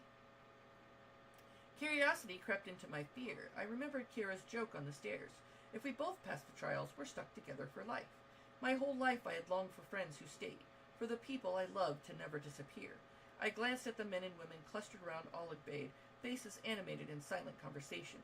That was how I had always imagined being part of a family, draped across one another like a pride of lions, trading giggles and secrets. If I want to join the Prince's 11, I said slowly, what do I have to do? Well, above all, you must love Crown Prince Ikundayo and devote your life to his service. Love the prince? That's it? In summary, Mbali waved her hand, there are other tests to be sure, but what matters most is your connection with the Ray, the power of Kunleo emperors. It allows you to join 11 minds to their own. If you succeed, the prince will offer you both the Ray and his hand in councilhood. Your choice is permanent. Nothing is more important than your love, than your loyalty. Do you understand, Terasai? She stood and reached for me. Good. I think you'll like the prince. He's... Wait. How do you all know about my mother? Has she been here before? Another pause from Mbali. The lady lived at the Children's Palace a long time ago, when Emperor Olegbaid was a boy. It would be best, Terasai, if you do not speak of your mother while at An Ilioba. For few people are old enough to remember when she lived here, but those who do not look kindly on your connection. If anyone asks, your parents are middling gentry, prosperous farmers from the Awatu region in Swana. Can you remember that? I nodded reluctantly, then I scanned the room with new interest, trying to imagine the lady as a child. Was my mother a candidate? Did she fail? She failed in every way, Olegbaid intoned. She was not aspiring to be a council member. Oh, then why did she? It's no use bringing up the past, Mbali said briskly. You write your story, not the people who came before you. Come. We crossed the room to a gilded set of doors behind Olive Bates 11. My hand in hers, we entered a place that made me dizzy from gazing. Welcome to the Children's Palace, said Imbali, the happiest place in Anilioba. Sunlight streamed into a high-domed chamber of blue and gold. Rays glinted off a mountain of toys and a menagerie of rideable wooden animals from every arid realm. Children on zebras and tigers scooted past me, jeering and screaming in chase. Servants in brocade wrappers bustled about, holding fruit trays and water pitchers. Imbali caught a child by the arm. The girl I had met on the stairs. I smiled at Kira, relieved that she had passed the mysterious trial. She beamed back and curtsied to Imbali. Anointed honor, is it time for another test? Not yet, my dear, Imbali replied. But can you help me find Encandayo? I can't pick him out in this crowd. Kira's round face flushed. None of us can, your anointed honor. He's been hiding since I got here. She gestured at a large group of children who were throwing open cabinets and peeking under tables. As the groups of searchers disemboweled the room, shrieking the prince's name, I felt a pang of familiarity. My tutors had often searched for me in Bikina House. I had hidden for hours, plugging my ears to the sound of my name as it echoed through every hall. My tutors feared the lady, and so their lives had revolved around me, my every success and failure. Empathy surged inside me for this prince I had never met. He's not in here, I said. Imbali looked down at me in surprise. How do you know? I shrugged, scanning the room. Too many people, and the cabinets would be too easy. Imbali's mouth twitched. Then we had better look somewhere else. We left Kira and passed through the brightly painted halls of the Children's Palace. It was a miniature version of Anilioba's central wing, Imbali told me, and in one room, the floor was a giant marble checkerboard where giggling children stood in place of pieces. In another, dining tables brimmed with oranges, fried plantains, sticky fig cakes, and mountains of treats I couldn't name. The wing even had a mock throne room, a chamber with mirrored ceilings and 12 children-sized thrones. At last I lingered in a large, airy room with a dais in the center. Murals of long-dead councils glittered overhead, depicted as flower-crowned children, smiling beatifically as they danced in a circle. This is the Hall of Dreams, said Imbali. You will conduct much of your training here during the day and sleep here at night. Rolled sleeping mats lay stocked in neat piles against the walls. Tied-up mosquito nets hung in gauzy festoons from the ceiling, and embroidered constellations shimmered in silver and blue across the netting. When the nets were let down, they would look like the heavens, tumbling to the bodies of children below. At night, a screen separates the boys from the girls. The prince sleeps there, in the middle. She pointed to the raised platform. Someday his council will sleep close beside him. Lofty, unglazed windows sank into arches along one wall, shielded by white damask curtains which glowed with sunlight and shuddered in the breeze. Here, I murmured. He's here. Imbali raised an eyebrow. How do you know? That's where I would hide. It's so open that no one would look very hard. One of the curtains wrinkled more than the others. I approached it, spying dark brown toes and the tips of golden sandals at the curtain's edge. Don't worry, I said softly. I won't tell the others. Then I drew back the curtain. A young Olawanu boy stood before me, parting his full lips into a curious, familiar smile. I saw red. Heat tore through me, and my pulse thrummed with the same word over and over. Kill. I wanted to wring his neck. I wanted to smother his mouth and soft-browed nose. I wanted the light to vanish from those naive, curious eyes. Another part of me, struggling for breath, reeled in horror. I didn't want this. I didn't hate this boy. I'd never met him in my life. What was happening to me? My Eru half, the part born of wishes and fire, calmed down as a lady's voice echoed in my ear. When he anoints you as his own. My shoulders sagged in relief. It wasn't time yet. Something else had to happen before I could hurt him. Perhaps I could escape before it did. Dayo, Imbali said. This is Tarasai of Swana, your newest candidate. Tarasai, this is His Imperial Highness Encandayo Kunlio of Uluwan, Crown Prince of Aratsar, she added gently, without accusation. You will be watched.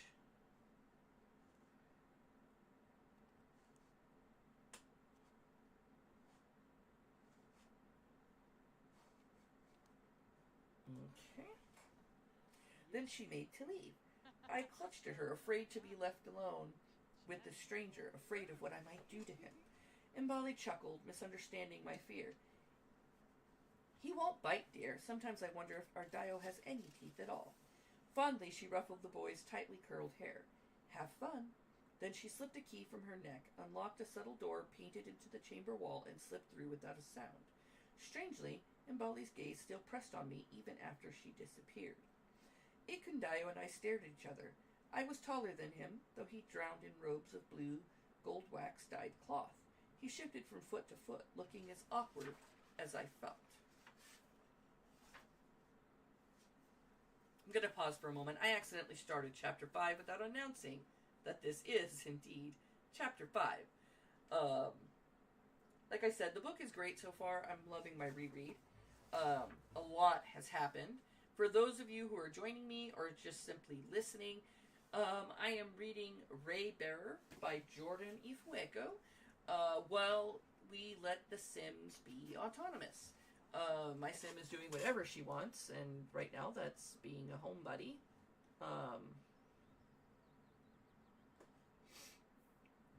So I'm just letting her do what she wants to do.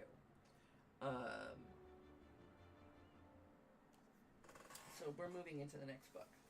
Well, he said, aren't you going to try and touch me? I blinked. Why would I? The rest of them do. They all try to hug me or kiss my fingers and sandals. They say, he shrugged, they say they love me. Well, I don't love you. He cocked his head aghast. Not even a little? Of course not. He looked so heartbroken I wanted to comfort him. It's just, I've never met you before, I stammered. But everyone loves me. Though I guess they could be lying. Father thinks I trust people too much. Ikundayo frowned, then brightened with comical speed. Maybe you're lying, Terasai of Swana. Maybe you do love me after all. My mouth curved up. I couldn't help it. Just like in the portrait. Oops, I accidentally clicked that. Just like in the portrait, his broad gap-toothed smile was infectious. I don't have any secrets, I said, and then a fist twisted my insides. I stepped away from him. I should go. Your Imperial Highness, my friends call me Dio, he said eagerly. Or they will, when I have friends. In my backward shuffle, I stumbled on the tasseled edge of a rug. Dio caught my arm to steady me, and I jerked away. Did I do something wrong again, he asked. No, but people don't usually touch me. They avoid it. Why? Maybe if I scared him, he would stay away from me. Because I'm a half-demon, I whispered, wiggling my eyebrows for effect. A spy. I could see everything. Everything you've ever done. That's amazing. Dio's eyes widened. But that wasn't right. He should have been frightened. No one liked having light cast on the shadows of their thoughts, unless perhaps they had no shadows to hide. Why in Am's name did the lady want me to hurt him? Do it, he said, taking both my hands and placing them on his face. Do it, Terasai. Try your spy trick on me. I paused, feeling shy. No one had ever been excited about my hallow before.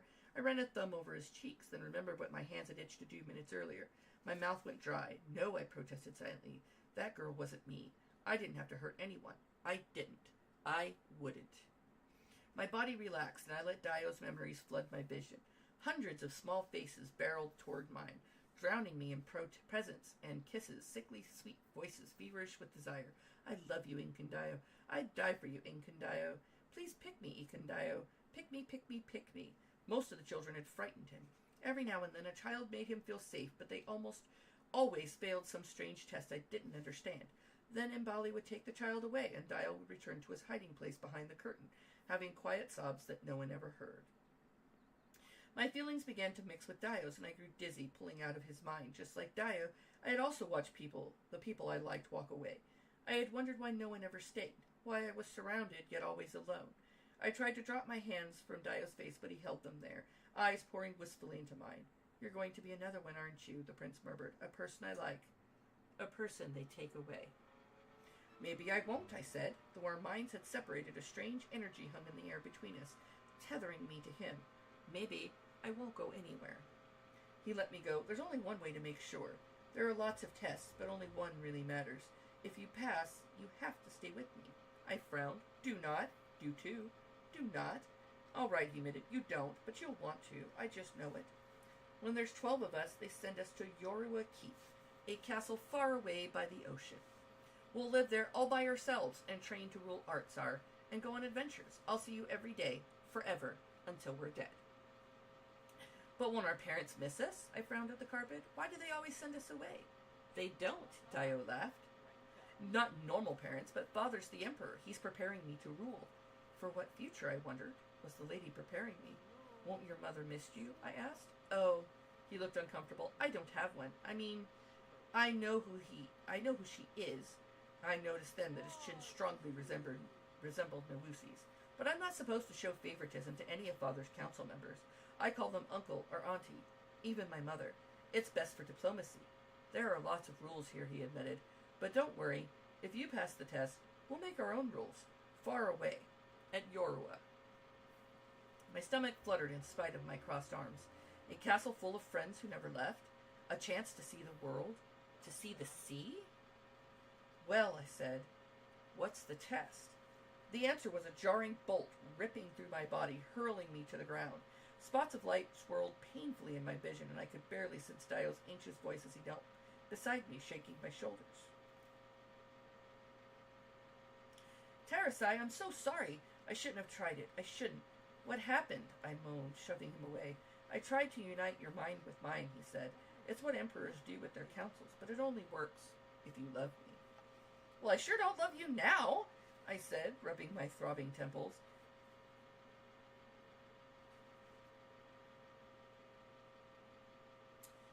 The hidden door burst open, and Mbali swept in, making tut sounds. Dio flew at her, blubbering. It wasn't her fault, Mbali. I swear it was. Don't take her away. Dio, Mbali said, extracting herself from his grip and helping me up. You administered the test. She failed. I've warned you about trying the ray too early. Dio's sob hiccuped. I just want her to stay. You know the rules. Candidates only have one chance. Say goodbye, children. I had wanted to get away from Dio, to keep us both safe, but now my heart was torn. I'd never had a friend in my life, and I liked him. How could I let him vanish like the lady, and Melu, and Wu In, and Kathleen? Why did everyone always leave me? The memory of the screaming Nantish boy wrestled away by guards still lay fresh in my mind. I knew I couldn't fight Mbali. Heart-racing, my mind shifted. Solutions, like puzzle pieces, inevitable tutors breathed down my neck, and Wu In's words echoed. You have been prepared for this. I crossed my arms and told Mbali, I take orders from the prince, not you. She fixed her large dark eyes on mine. Say that again, child? I swallowed hard. I don't take orders from you. Nothing is more important than loyalty, you said earlier, so I'm not going anywhere. I pointed a finger at Dio, unless he wants me to. Mbali gave a slow, cunning smile. Congratulations, Dio. Your friend has passed a test that no candidate has before her. Dio gaped. That was a test? Mbali nodded, and Dio's features grew puzzled. So all the candidates you took away before, none of them had to go? None of them understood directions as well as Tarasai. Directions? I shuddered, wondering how many hidden commands and tests I had already missed. I swallowed hard. So, I asked Dio, do you want me to leave? He wagged his head. Never! Can she really stay, Aunt Mbali? When the priestess nodded, Dio cried out and tackled me in a hug. Do you love me now, Tarasai of Swana? Of course not. Stop it. I snorted, pushing him off, but both of us giggled, breathless with our newfound power. If a member of the Emperor's Council couldn't command us, who could? Her mind must still connect with your ray, Mbali reminded Dio. You may not offer Tarasai your hand in councilhood until it does, but give her time. If she succeeds in this and other trials, you may anoint her. Anoint her, the word set off warning bells in my head. My happiness cooled. Dio bounced up and down after Mbali left. It will be easy, Tarasai. All you have to do is solve puzzles and learn weapons and science and god studies and statecraft, and when you finally love me, from beneath his tunic he pulled a gold-encrusted vial dangled from a chain around his neck. Oil from a pelican's wing, he said reverently. If you accept my hand, I'll anoint you with it.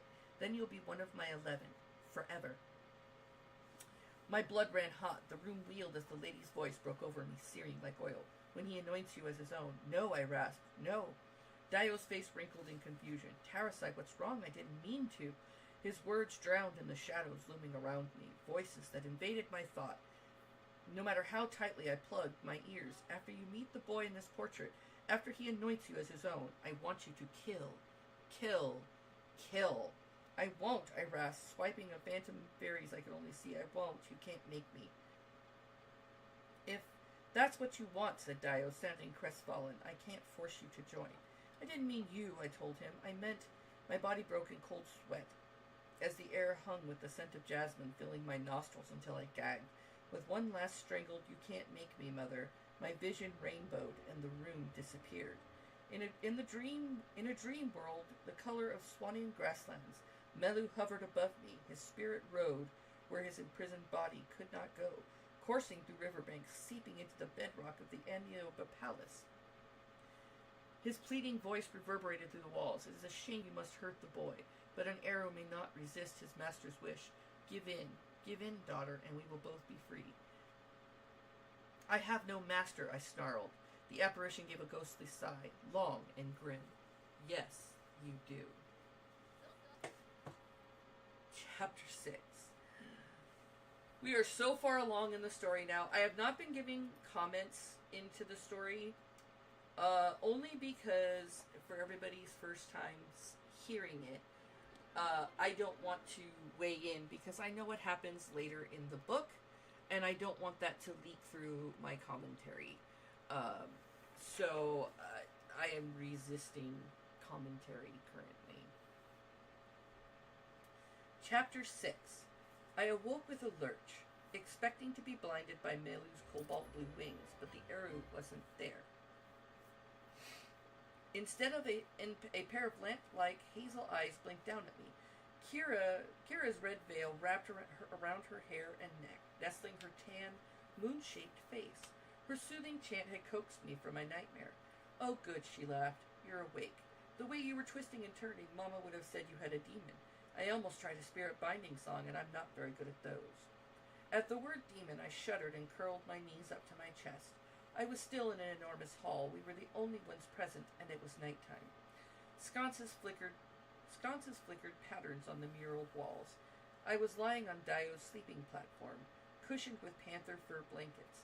Kira sat on the edge, feet dangling over the side. You've been out for hours. The prince insisted on giving you his pallet.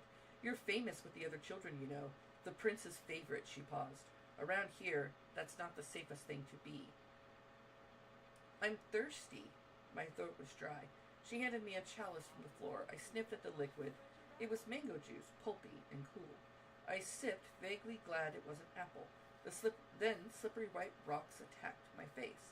Ice? Kira informed me. Weird, right? I hear it keeps meat from going bad. Olawan imports blocks from places like Nantes and Birislav, cold realms up north. I sucked down the liquid, enjoying the curious chill in my throat. Where's everyone else? They're off solving a puzzle in the middle of the night. I guess that's how things are here. We were all sleeping, then we heard drums, and the test makers made an announcement. They've staged a kidnapping of Prince Incandio. Whoever finds him gets a chance with Dio's ray, but you didn't wake up, so I stayed to see if you were all right. Thanks, I said, but you're missing the test. She shrugged. There'll be others, and it's not proper to leave the sick unattended. Mama says a caravan mustn't travel faster than its slowest camel. Besides, she added with a sheepish smile, I'm nervous about trying the ray. You should be, I snorted. I never want to try that again. Her grace grew sharp. Then the rumors are true? The prince really tried the ray right after meeting you? I wrinkled my nose. It gave me a headache. It'll feel good after you love him, Kira said fervently. After you're anointed, you can't live without the ray. Even my sinking can't cure council sickness. She took in my blanket expression and then dimpled again. I forgot you were raised under a rock. When you're anointed, the ray binds your body to the council. So if you ever get separated or abandon the council, you get sick. Sweating, fever, eventually you go mad. Her voice dropped to a murmur. That's why no council has ever committed treason. And that's why the Emperor's 11 are always together, touching and kissing like that. If they stay apart for long, they get sickness. I shuddered, remembering my feverish sleepwalking through Beckina House.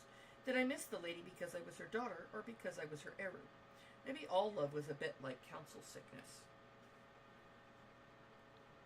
Hey, I make $21 an hour now. With my sim game, we're gonna purchase us a new refrigerator.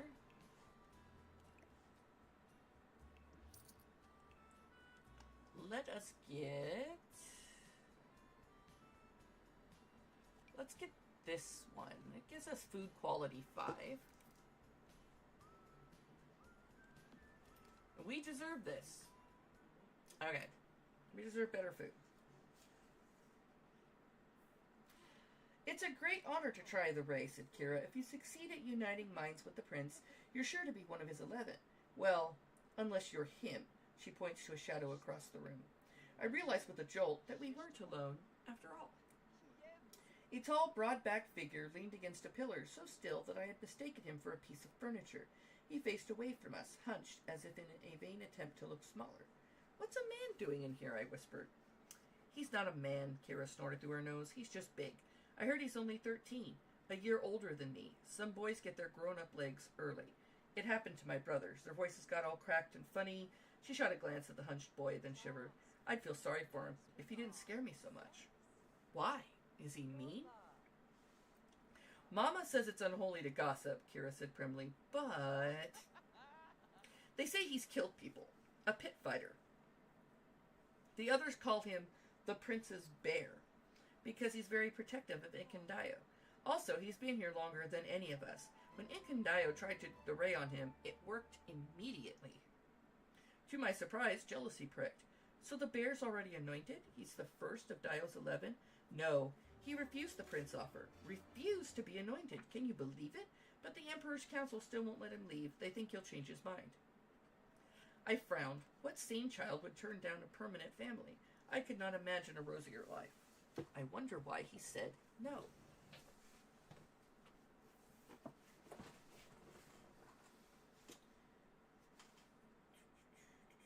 Kira tossed her head.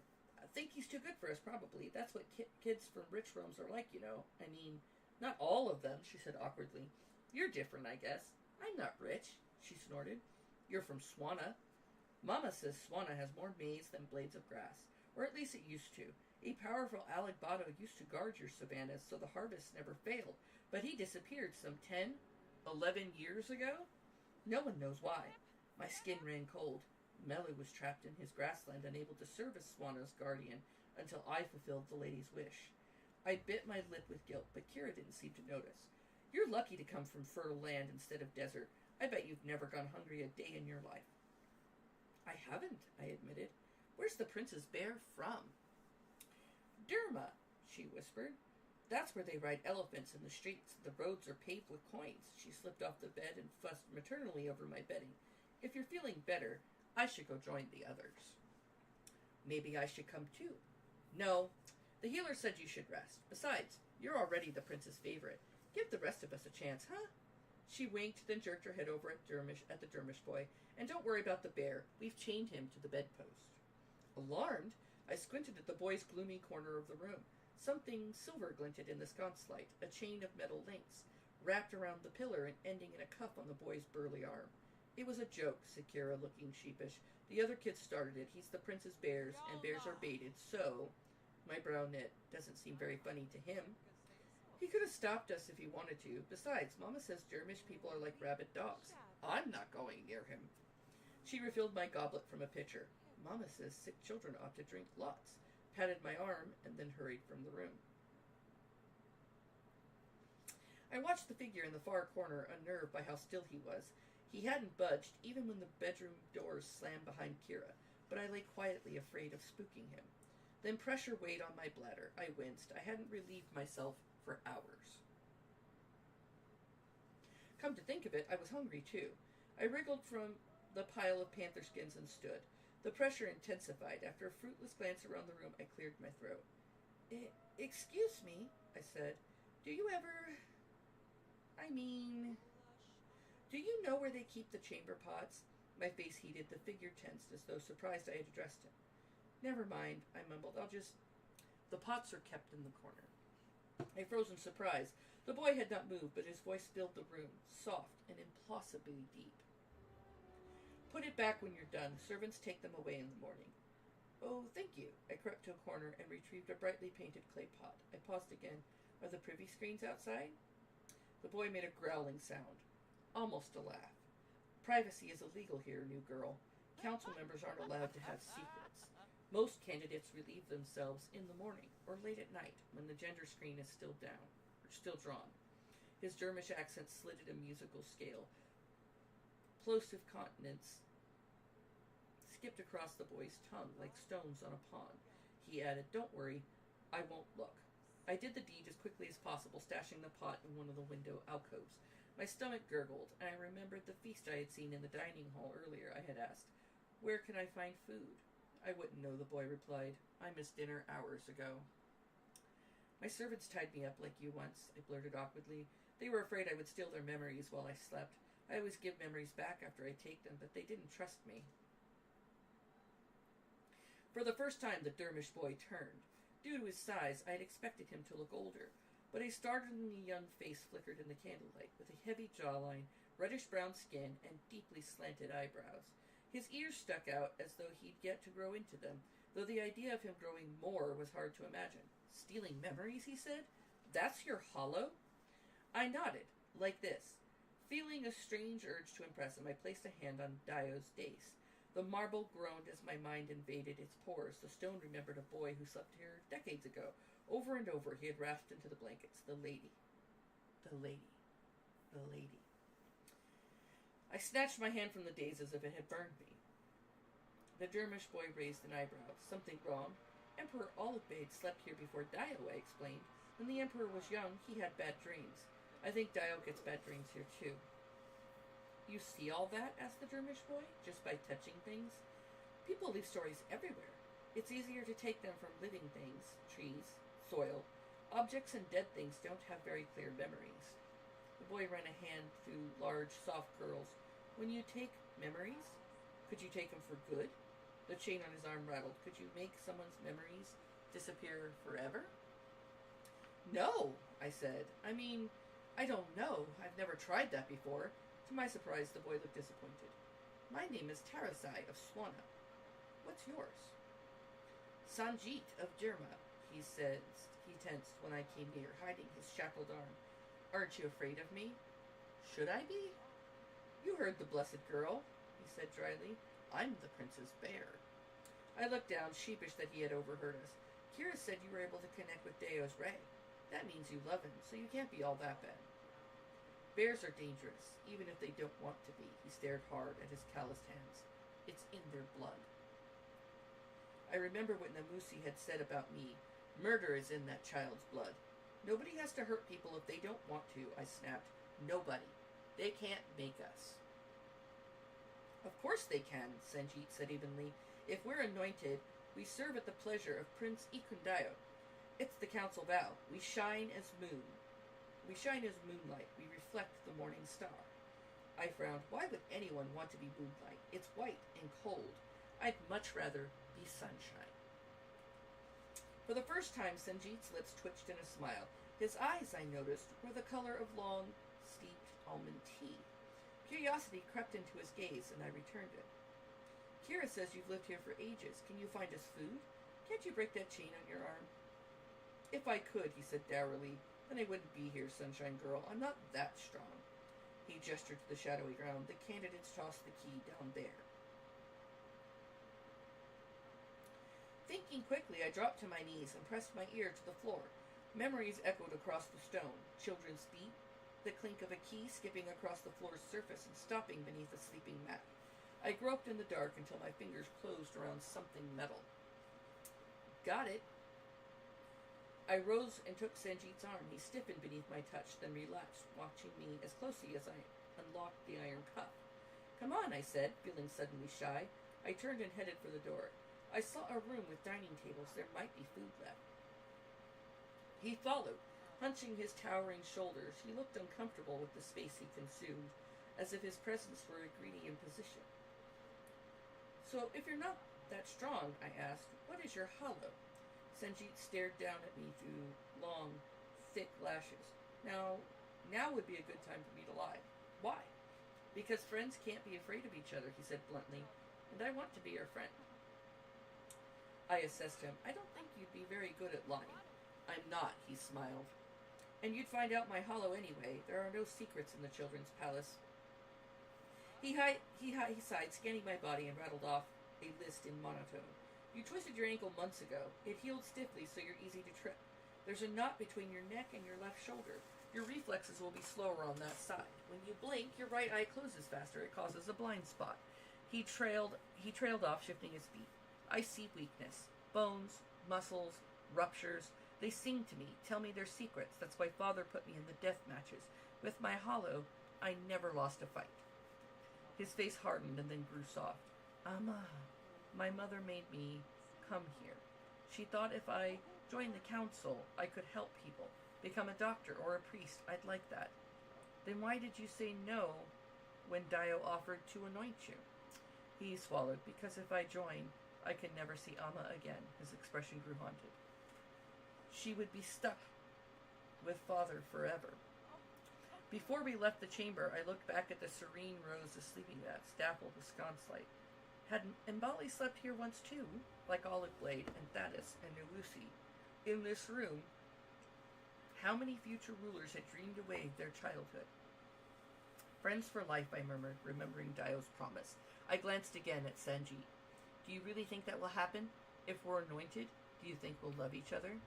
Of course, Sunshine Girl. Sanjeet stared quietly at the window where the moon glowed through the whispering curtains. We won't have any choice. Chapter 7. At Bikina House, there had been no rhythm to waiting. No pulse made the hours pass faster like the thrum of rain on a mud-thatched roof. Questions trickled into the ground. Will I be touched today? Will I be loved today? Will Mother come? Why hasn't she come? But at the Children's Palace, there was no time for questions. Routine oiled the wheels of every hour, so that before I could blink, years had passed. My body had changed. Muscles curved where timid limbs used to be, and my wide, love-starved eyes had grown hooded, hiding their hunger. I learned to draw with an Aluwani accent, rehearsing my smiles and frowns in the mirrored palace ceilings. I donned masks until they felt like my face. The lady's voice grew faint in my mind. I burrowed into the love of my friends, the love of Dio, Kira, and Sanjeet, and I almost forgot that I was made to be a killer. My 15th birthday dawned with the pounding of drums echoing through the cavernous hall of dreams. Papa goon gao, goon gao. Like all Dio's candidates, I had learned to interpret the countless drum pitches. By the 5th gun gao, wake for prayers, I had disentangled from my mosquito net, ripped the sleeping scarf from my neatly twisted hair, and stood erect on my mat. I waited, hands clasped over my black tunic and the Swanian candidate sash, with dozens of other candidates on the girls' side of the hall. Servants with leather-bound books pushed the partition screen aside and took their stations, accounting for children on mats, ensuring that none were missing. Then the drumming stopped and Mbali swept through the carved double doors, joining a yawning Dio on his days. Good morning, candidates, she cried, and we bowed in response, touching our brows and hearts. Good morning, anointed honor, we replied. Why do you rise? Why did you not die in your sleep? Because the storyteller has granted me to live another day. Why did the storyteller allow you to live? So that I can serve the prince, the chosen ray-bearer of Artsar, and aspire to be one of his anointed. Why must you serve the prince? Because I love him more than life itself. Mbali smiled over us, as she always did, with a mysterious blend of serenity and deep-seated sadness. Very good, children. Then the drums sounded, releasing us for breakfast. Dio exited first, of course, followed by his anointed ones. It was the least favorite part of my day.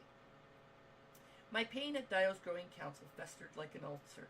As individuals, I liked them, but I envied their intimacy. After Sanjeet, Kira had been the first to connect to Dio's ray. Joyfully, she had accepted his hand in councilhood, and so every other candidate from Blessed Valley had been expelled from the Children's Palace. I danced with Kira at her celebration feast, grinning to suppress my tears. I knew that I could not be anointed, and now, if I ever left the Children's Palace, I could not take Kira with me. Other council members followed soon after. A stern girl from Berislav, a blind boy from Niamba, a girl from Quetzala with a wicked sense of humor, until candidates had been anointed from all of the realms except Jabanti, Swana, and Durma. Senji, even after 4 more years as Daio's protective shadow, still refused to be anointed. The remaining Dermish candidates vied for his spot, though they feared Senji almost as much as the Swana candidates resented me. I could hardly blame them for hating me. I refused to join the council, and yet Daio rarely left my side. Even now he grinned from the hall doors, gesturing for Senji and me to join his anointed ones for breakfast. Hot-faced, I slunk past the other candidates, feeling dozens of jealous eyes bore into me. They would be released for breakfast by the location of their sleeping mats. The last to reach the banquet table had the skimpiest pick of food, and shortest time in which to eat it before the day's tests began. As I neared the door, I squared my shoulders, preparing myself for the question Daio asked without fail every dawn. "Do you love me now, Terasai of Swana?" And as always, I closed my heart to the warmth of his smile. "Of course not," I snorted, gesturing back at the hall. "Not when you've got every child prodigy from Swana plotting to murder me." He raised an eyebrow, half playful, half serious. "We can send them all home tomorrow, you know. All you have to do is say yes." I had once towered over Daio, but now he dwarfed me. He might have been imposing if not for that gangly frame and those relentless, naive black eyes. Daio's dense, coily hair was flattened on one side from sleep. He probably wouldn't even notice until halfway through breakfast. "I'm not ready to try the ray again," I muttered. "You know that." "The only thing I know," he said, "is that you belong." The words struck like darts as I followed his counsel to breakfast, and they continued to burn as we marched to the northern palace courtyard for weapon drills and wrestling. I beat out my anger with poles and practice spears. Every day I had waited for a reason to fulfill the lady's command. I had tried to believe that Daio was a monster in disguise. Like me, a demon destined to hurt Aritsar to be a nightmare of an emperor. Why else, I had reasoned, would the lady want me to hurt him? But in the 4 years I had passed by Daio's side, I had seen no monster, only a boy with a big, fragile heart and hope that could fill an ocean. I had refused to try Daio's ray test again, assuming that the lady would come retrieve me, impatient with my inaction.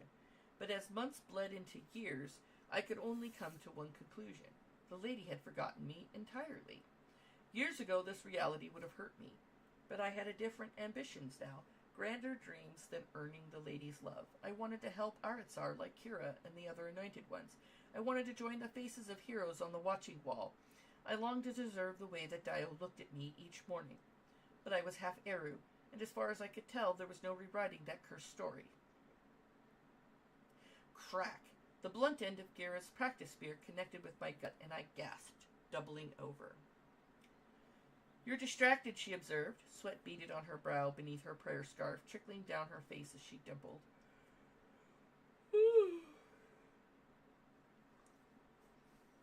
"Sorry," I mumbled, brandishing my practice spear to try the defense again. "Let me guess." Kira gestured with her head across the courtyard. "You've developed a sudden appetite for wrestling?" I glanced past her, and my heart gave an involuntary spasm. Kira nudged my shoulder, and I shoved her back, grinning sheepishly. "Are you going to finish the set or not?" I demanded, knocking my spear into hers, but my gaze still drifted to the other side of the courtyard. Senji was assisting the drill masters, training candidates in a lethal grappling maneuver. Impossibly, he had grown even taller in 4 years. Stubble shadowed his jaw, and he stood erect now, no longer hunched with shame. Dust caked the hollow of his back. Earth the same rich copper as his skin. He hooked ankles with a stocky candidate, forcing both of them to the ground. Senji let his opponent scramble on top of him and then thrust a club-like thigh over the boy's shoulder. Before the boy could escape, Senji had seized his own ankle, trapping the boy's neck in an arm and chokehold. It was over in seconds. His opponent gasped, tapping Senji's forearm, and Senji released him. "That wasn't fair," he puffed the burly candidate, who was also from Dharma. "His hallow exposed my weak spots. He could have told me what they were, and even the odds." The muscles in Senji's back rippled as he stood, staring down at his opponent with passive tea-colored eyes. "If you don't know your own weaknesses," he said, "it will take less than a hollow to kill you in battle." candidate snorted. What do you know of battle? Back home, you were only a slum brat. I'm the son of a lord. When an assassin comes at you in the night, Sanjeet retorted, will you be calling your parents? The candidate bristled. I don't know anything about battle either. You better throw me too. I don't know anything about battle either, Dio said, stepping to the ring to break the tension. You better throw me too, Jeet. I have more to learn than Kamal. He smiled at the Dermish candidate, who bowed sullenly and left the ring. Dio spread his narrow feet, hunching into an awkward fighting stance. Ready when you are, Bear. The corners of Sanjeet's mouth lifted. Your worst weakness, little brother, he said, sweeping the prince's leg and depositing him firmly on the ground, is seeing the good in everyone. He smiled, helping the prince up, and I'd rather have your weakness than my hollow. As he dusted himself off and left the ring, Sanjeet's gate locked on mine. I looked away, flushing to the tips of my sandals. Most of the candidates still feared the prince's bear. He rarely talked to anyone except Dio, whom he shadowed like a grim archangel. But when the others had gone to sleep, I would hear the gender partition screen shift aside. Footsteps padded to my sleeping mat, and a pair of pleading eyes would burn down on mine. Please, Sanjeet rasped, take them. Make the memories disappear. Every night since the first, we had stolen away to the old playroom goat, hosts of colorful carved animals looming around us in the dark. I touched his face, feeling his pulse race as I pressed each temple. Gruesome images barraged us both. Ribs cracking, limbs bruising, bones shattering beneath Sanjeet's bare hands as betting crowds egged him on to fight. His father's voice was always the loudest of them all. Is this hell? I'll teach you hell. I'll teach you what I taught your mother if you don't get back in the pit, boy. With practice, I could make Sanjeet's memories disappear for an hour, sometimes a day. But the violent images always returned by nightfall, seeping into Sanjeet's sunless thoughts. Sometimes brighter memories stole through. I saw visions of a young, happier Sanjeet, dancing in time with the bells on his Amma's feet, balancing with his Amma on the back of an elephant as it lumbered through the dusty Dermish streets. His Amma taking him to visit the lame in the slums, bandaging sores and resetting bones, encouraging Sanjeet to use his hallow to diagnose their ailments. His Amma letting Sanjeet use his hands to heal, until his father forced them to kill again. One night, Sanjeet had asked me a different question. Can you give someone memories? You mean make things up? Create memories that never happened? I wouldn't do that. No, he rubbed the back of his neck, looking uncharacteristically shy. It's just, you see my story all the time, and I've never seen yours. I stared, taken aback. No one's ever asked me for mine before, I fidgeted. Demons aren't supposed to have nice stories. Sanjeet's thick eyebrows crinkled with laughter. Trust me, Sunshine Girl, you're no demon. I've seen too many real monsters to be mistaken. I swallowed hard, suppressing the lady's voice in my head. I want you to kill. Kill. No, that isn't my story anymore, I thought fiercely. It's unwritten. I took Sanjeet's broad, russet hand and held it to my cheek.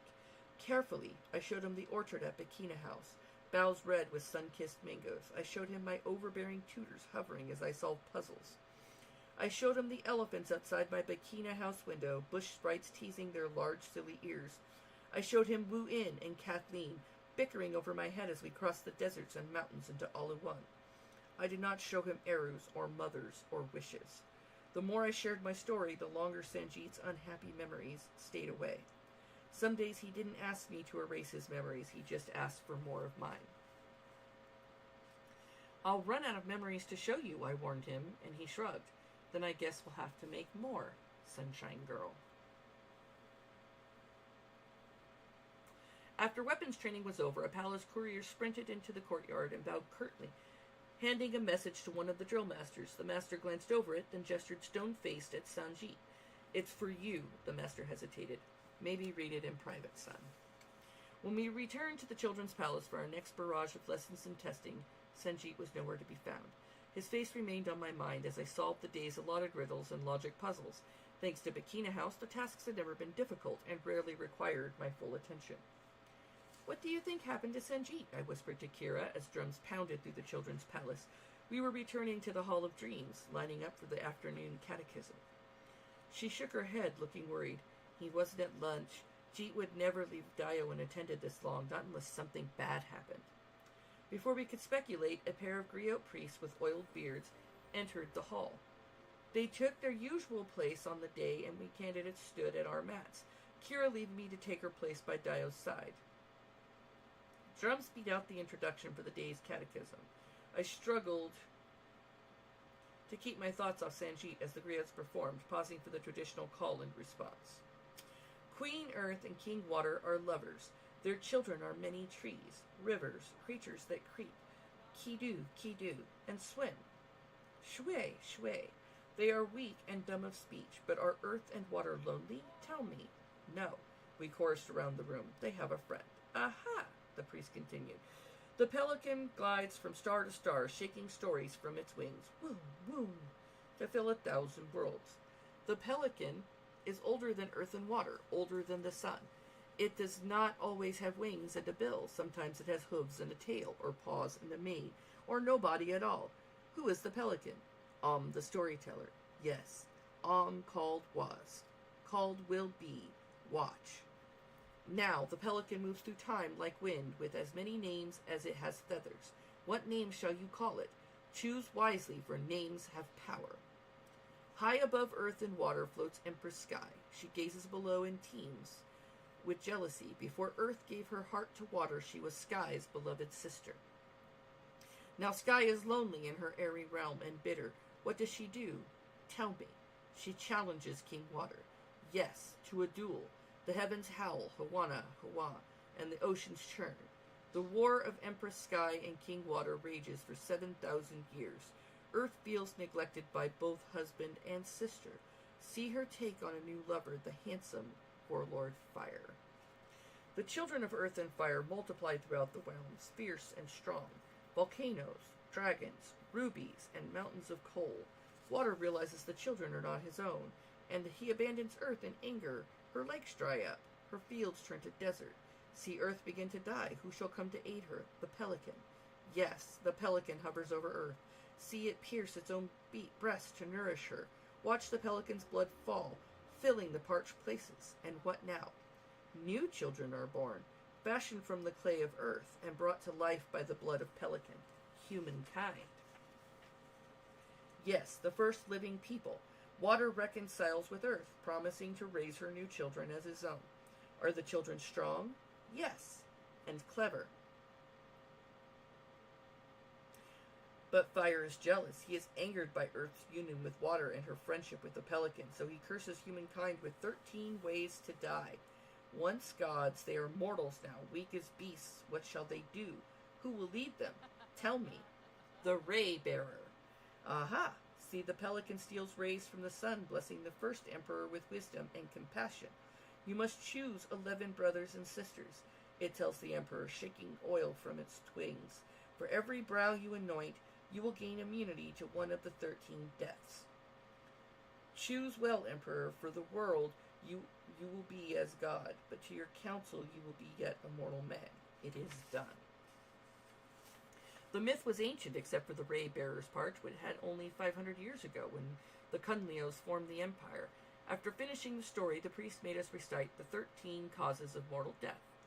Poison, contagion, gluttony, burning, drowning, suffocation, bleeding, beast mauling, disaster, organ death, witches' hexes, battery, and old age. Ray Bearers were blessed with only one immunity at birth, but after anointing a full council of 11, only old age could kill them, unless, of course, one of their council members turned traitor. Here are the duties of the future emperor's sacred council. The 11 must wield their titles of power fairly and without bias. The 11 must serve the emperor first, then the empire, then their realms of origin. Outside the council, they must form no attachments. Inside the council, no attachment may outweigh their loyalty to the future emperor. Carnal relations are prohibited, except with the future emperor. Titters rippled across the room. Involuntarily, I remembered the hollow of a russet bat, glistening with sweat and clay. I shook my head to clear it, grateful for the first time that afternoon that Sanjeet was absent. Here are the duties of the future emperor, the priest continued, bowing to Dio. His Highness is not permitted to marry. Instead, His Highness must anoint and protect a trusted council through which he shall serve the empire. His Highness must select his council sisters with special care. The priest leered over the female candidates, for they will birth all future ray bearers. I grimaced. The priest made us sound more like harem than a sacred council. I raised my hand and blurted, "What happens when there's an empress?" Several lines wrinkled the priest's protruding brow. As I have said, errant emperors do not marry. Such a union would interfere with the balance of council power. No, I cut in. I meant, what about when the ray bearer is a girl? The priest inhaled, summoning patience, then smiled. There are no female ray bearers, child. Am has always chosen a man. That does not mean, of course, that female council members have no value. After all, you might bear a ray bearer. He winked at me. The Empire would be forever in your debt.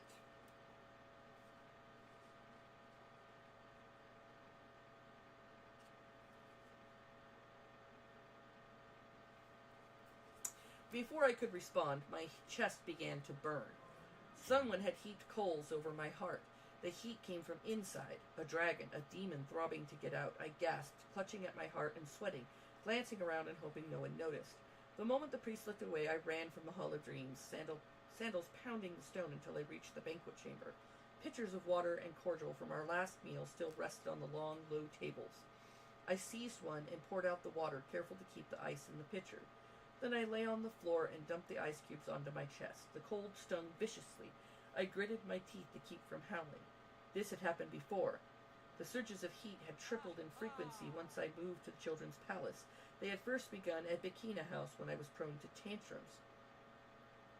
Now the burning in my chest was unpredictable, though it often flared during catechism. Sometimes I woke from dreams I didn't understand, from memories that seeped from the Children's Palace floor with the ghosts of girls who had features eerily similar to my own.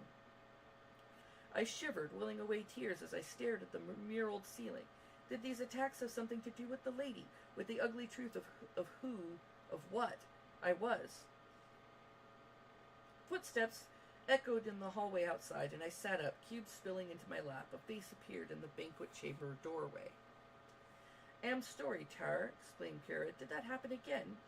I nodded sheepishly. She came to help me up, brushing ice chips from my tunic. You should talk to the healers. Maybe they can. There's nothing they can do, I said shortly, avoiding her gaze. The last thing I needed were palace physicians poking around in my half-Eru insides.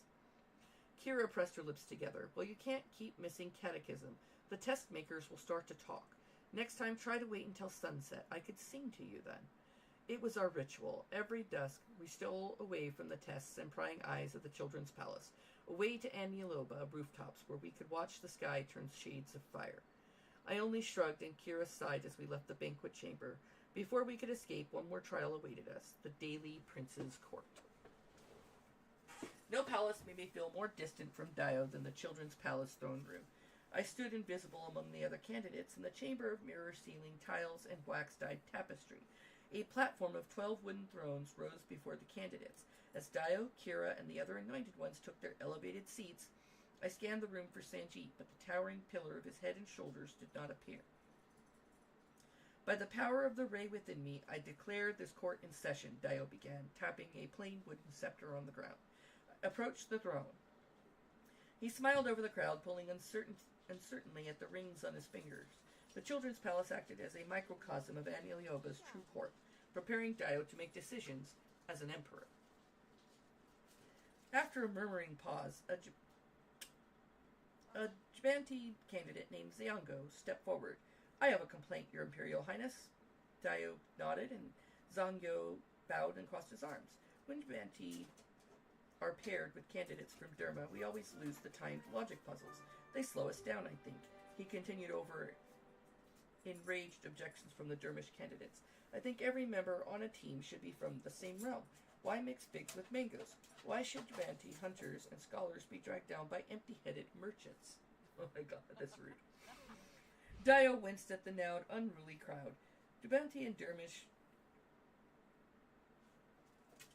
candidates stood at opposite sides of the throne room, yelling and cursing at each other while Swannian candidates jeered at them both. Silence, Dio said. Order? He sounded like a nervous farm boy tossing seed to quell chickens. Surprisingly, the crowd quieted, though venomous looks still volleyed across the room. I am grieved by your complaint, Ziongo, Dio said, choosing each word with care. I am sure it's hard to feel that your strengths are compromised, but I doubt your problems are the other candidate's fault. I'm sure Dermish people are just as smart as everyone.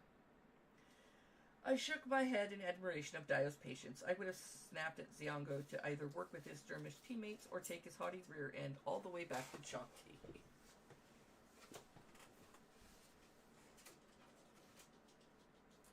Imperial test makers, the passive men and women who administered most of the candidates' trials, stood in crimson robes along the wall. Brightening with an idea, Dio gestured for a test maker to approach. Lady Adesanya, he addressed her, you help keep track of test results, don't you? Please share how Dermish candidates performed compared to others. The test maker nodded, producing a thick tome from beneath her arm and opening it to the middle. According to my records, she droned, on average, candidates from Derma consistently underperformed behind their peers in logic, weapons, and science. They show equal capabilities, however, in god studies, griotcraft, and statecraft. Dio's face went slack, and Ziongo smirked and shrugged as though to say, what did I tell you? The room erupted again, and Janti candidates crowed with triumph as Dermish candidates seethed, some barking that the records were rigged, while others left the room in anger and shame. Despite his good intentions, Dio had made a problem infinitely worse. Heat fluttered in my chest again. This time it was invigorating, coursing through my limbs as the wheels in my head began to turn. Like the mortars and pestles of the village women pounding cassava into fufu, the levers in my mind began to beat, binding sounds and facts and images. People from Derma were not stupid. Ziongo was wrong. But Lady Adesanya had no reason to lie. Pound, pound. The Dermish candidates failed at logic, but excelled in statecraft. That made no sense. Something was off. A rent in the pattern. The Bikina House tutors had shaped my brain to see puzzles everywhere. Every person, every place was a perfect series of riddles, stories within stories, a system so plainly connected that to see the entire mural, I only need to take a step back. And look, my eyes flew open. Silence, Dio was saying again, yelling over the crowd in desperation. The Council of 11 reflects all realms and social classes. When the 11 fall, so does the Arit Empire. We aren't just being tested on our skills, we're supposed to learn how to work together. It was the sleeping mats. It had to be.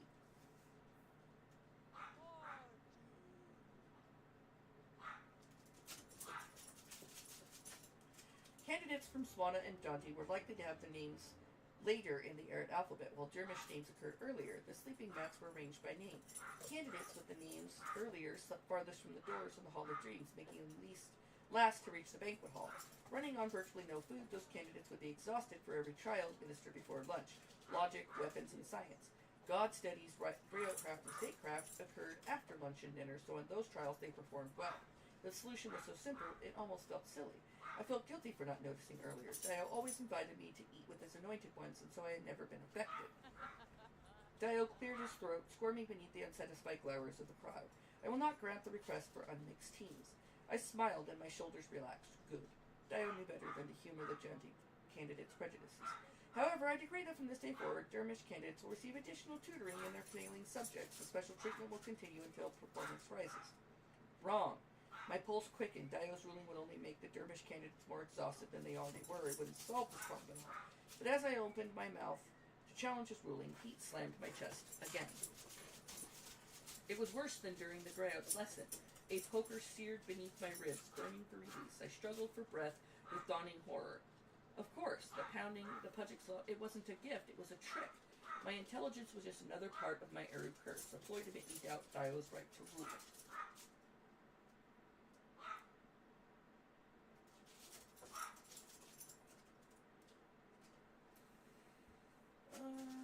A way to bring me closer to betraying him, to hurting him. I shuddered and brushed my thumb across my chin, the sacred sign of the pelican. Then I banished any idea of sleeping mats from my thoughts. The throne room roiled with discontent, but I smiled up the platform, making sure Dio saw my support for his ruling. I had beat the evil inside me. I had submitted and remained silent. In the allotted free time before supper, Kira and I slipped away to the back corridors of the children's palace, as we had every evening since we were small. Using a curtain cord as a rope, we wriggled through a window and climbed to Aunt Ilioba's gilded battlements. The wind whipped Kira's red prayer scarf as we held hands for balance. Then we sat and dangled our feet over the edge, watching the sun melt between the all-of-one horizon. Usually we tossed figs to peacocks in the courtyard below, laughing when haughty courtiers paired up in confusion. But today, we were quiet. What did you think of Dio's ruling? Kira asked.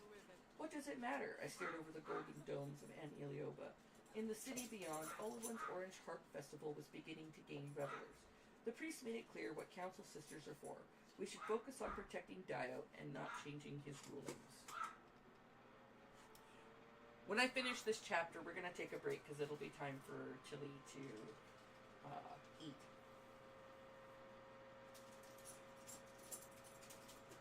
What did you think of Dio's ruling? What does it matter? Priests don't know everything. Now, I nudged Kira's shoulder, teasing. Is that what Mama would say? She smirked. Kira had long ceased to quote her mother's prim truisms. When we were younger, the other candidates had mocked her. Mama says, until she turned pink with anger and sealed her mouth shut. They're spoiled, rich brats, she had complained to me in private.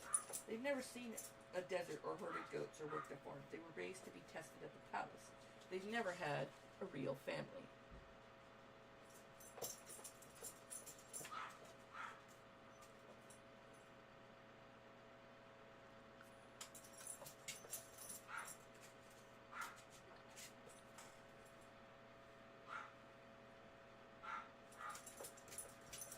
Neither have I'd pointed out. Kira knew about my lonely childhood at Bikina House, though I had kept arrows and wishes out of it. Do you think I'm spoiled? Well, yes. No one made you change soiled nappies, or chase vultures for miles to find water, or dry camel dung to fuel the cook fires. She paused, considering me. But your mother never sang to you, or made you cinnamon milk, or stroked your hair when you were sick. I guess there are different ways of being spoiled. Now, from the rooftop, we could see men and women dancing in the all-in-one city markets. Paint shining on their glistening bodies as drums gave a low, infectious heartbeat. Mama believes what the priests say, Kira said, answering my question, that people are like rocks stacked in a totem. Men over women, women over children. We accept our roles or the whole tower falls apart. She watched the palace's sun and moon banners twist in the wind. A songbird was not meant to soar as an eagle. I frowned, remembering the lady's words on the day I had last seen her. You caged me like a bird, but you could not make me sing. What about Empress Ayatoro? I asked. She had surfaced out of the genealogies drummed into me by tutors. Her name was Old Eret, and I faintly remembered what it meant. Peace from shore to shore. Ayatoro ruled Eretzar for decades. She's the reason women could join the Imperial Guard. She founded the Imperial College and abolished the interrealm slave trade. And, wait, Dio's wondering where we are. I'm telling him we'll be down in a few minutes. Sorry, what were you saying? Never mind. I looked away, trying not to feel resentful. Kira was my best friend. The roof had always been our space, away from the spine walls of the children's palace. But Kira wasn't mine anymore. She belonged to Dio, and her council siblings now, with their minds connected through the ray. My gaze fell on the watching wall, which cut through Olowin City below. In a mural parade of conquerors, rainbow plaster enshrined every Kunleo emperor and council. Someday, Dio's face would join that parade, and Kira and perhaps Sanjit's as well. My brow furrowed as I counted the painted emperors, comparing them to the genealogies in my head.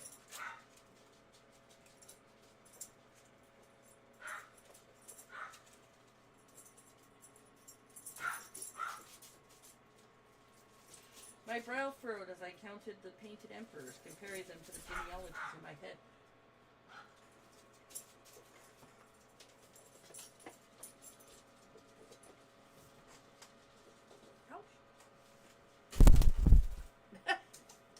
Zuba, come here, baby.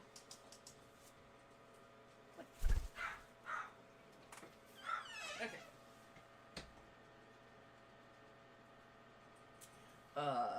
There was Edibio the First, Oluwatoyin the Vanquisher, Endan Robo Empyrean, Abiola the Third, Adiyinka the Mighty. Empress Ayatoro wasn't there, I said at last, blinking with confusion. They didn't paint her.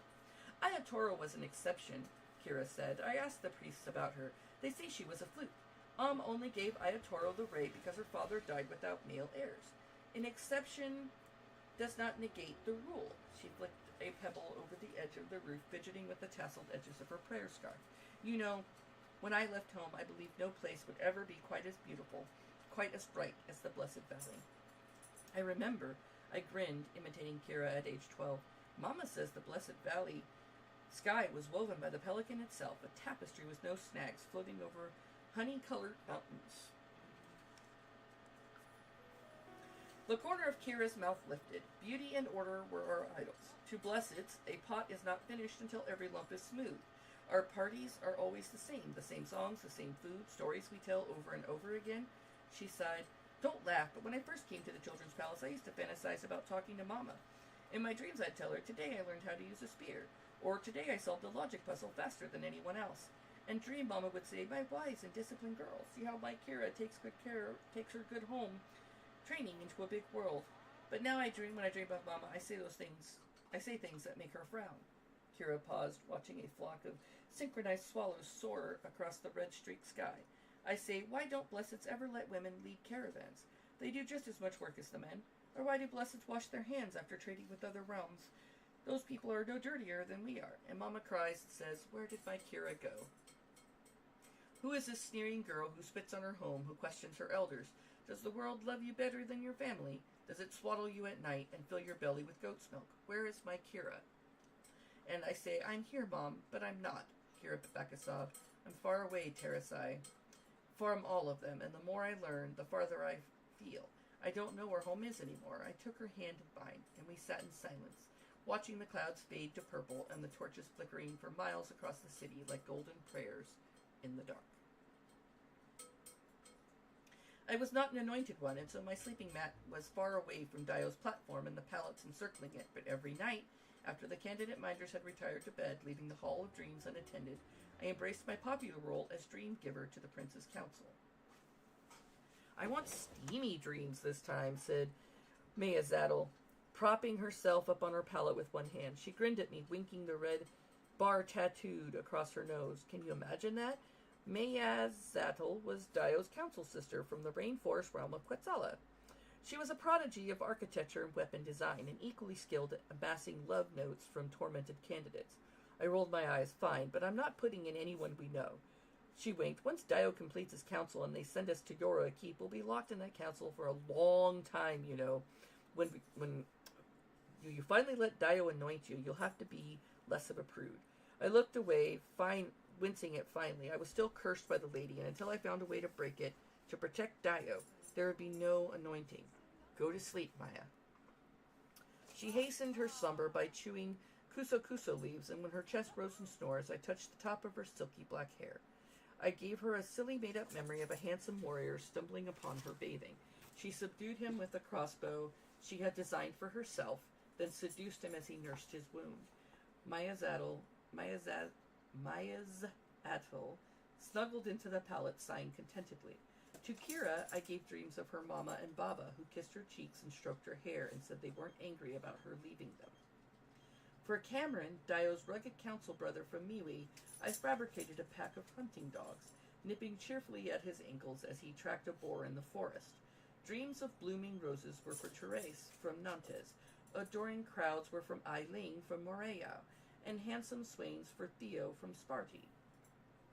To Umansa, a blind weaver boy from Niamba, I gave new patterns for his tapestries, swirling them around him in a brilliant prism. Finally, to hard-faced Emiruna for Berislav, I gave flurries of sweet-tasting snow, and a wizened woman who wrapped her in wool, humming a dissonant lullaby. Dio's sleeping platform was empty.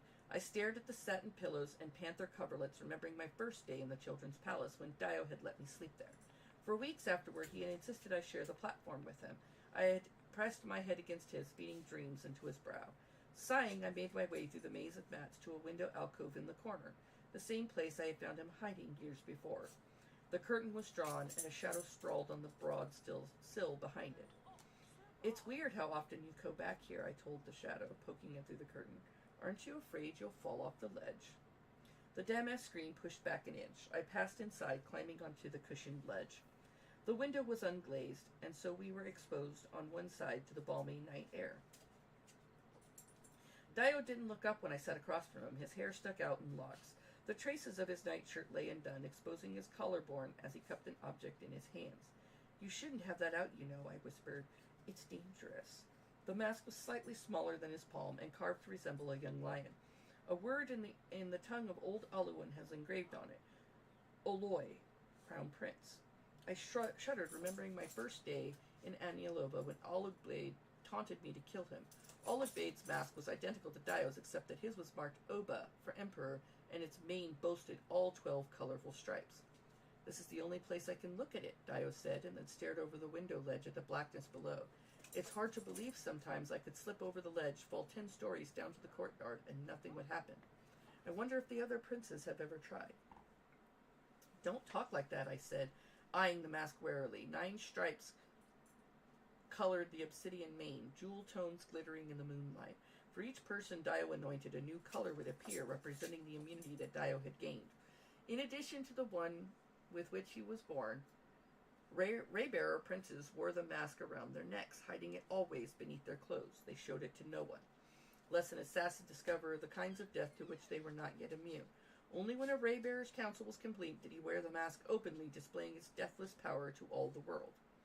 3 colors were missing from Dio's mask. One for the Jajanti candidate, one for Sanjit, and one for me. Orange, purple, and red. Gluttony, contagion, and burning. Shh, I hissed, slapping his knee. You want all of Olawan hearing how to kill you? Dio didn't answer. Instead, he stared longer at the mask before replacing it on a gold chain that hung around his neck and slipped it beneath his tunic to rest with his vial of pelican oil.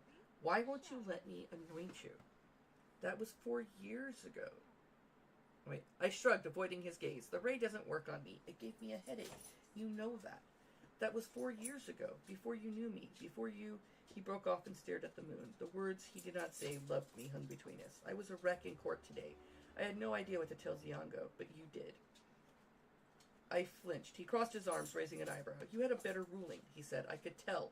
You were scowling in disgrace like you do when you solve one of the test maker's hardest riddles. Story, Tar. Why didn't you say something? Why didn't you correct me like you did when we were little? I shrugged. You're the Raybearer. It's not my place to make rulings, even if I'm a buffoon at making them. The question made me squirm, but I set my jaw and said, Oloi. When nothing happened, I waited for the anticipated Oloi. I still say nothing. Now you say it, I pressed him. You've made your point, Tar. Say it. Oloi, he sighed, and through his tunic the eyes of the mask flashed. See? I said, and once the stars stopped spiraling in my vision, it's like the stories say. The mask only responds to its rightful owner, a Raybearer of Aratzar. Chose you for this, Dio. You don't need me. But I do. Well, you shouldn't. I snapped, then winced, regretting it. It wasn't Dio's fault he trusted me so blindly. For 4 years, I had protected him, resisting my mother's wish by refusing his anointing. But if I'd had any shred of a spine, I could have left him years ago. I would have found a way to escape the children's palace, keeping him safe forever, instead of saying to bask in his affection. As if reading my thoughts, Dio said, Promise me you won't leave.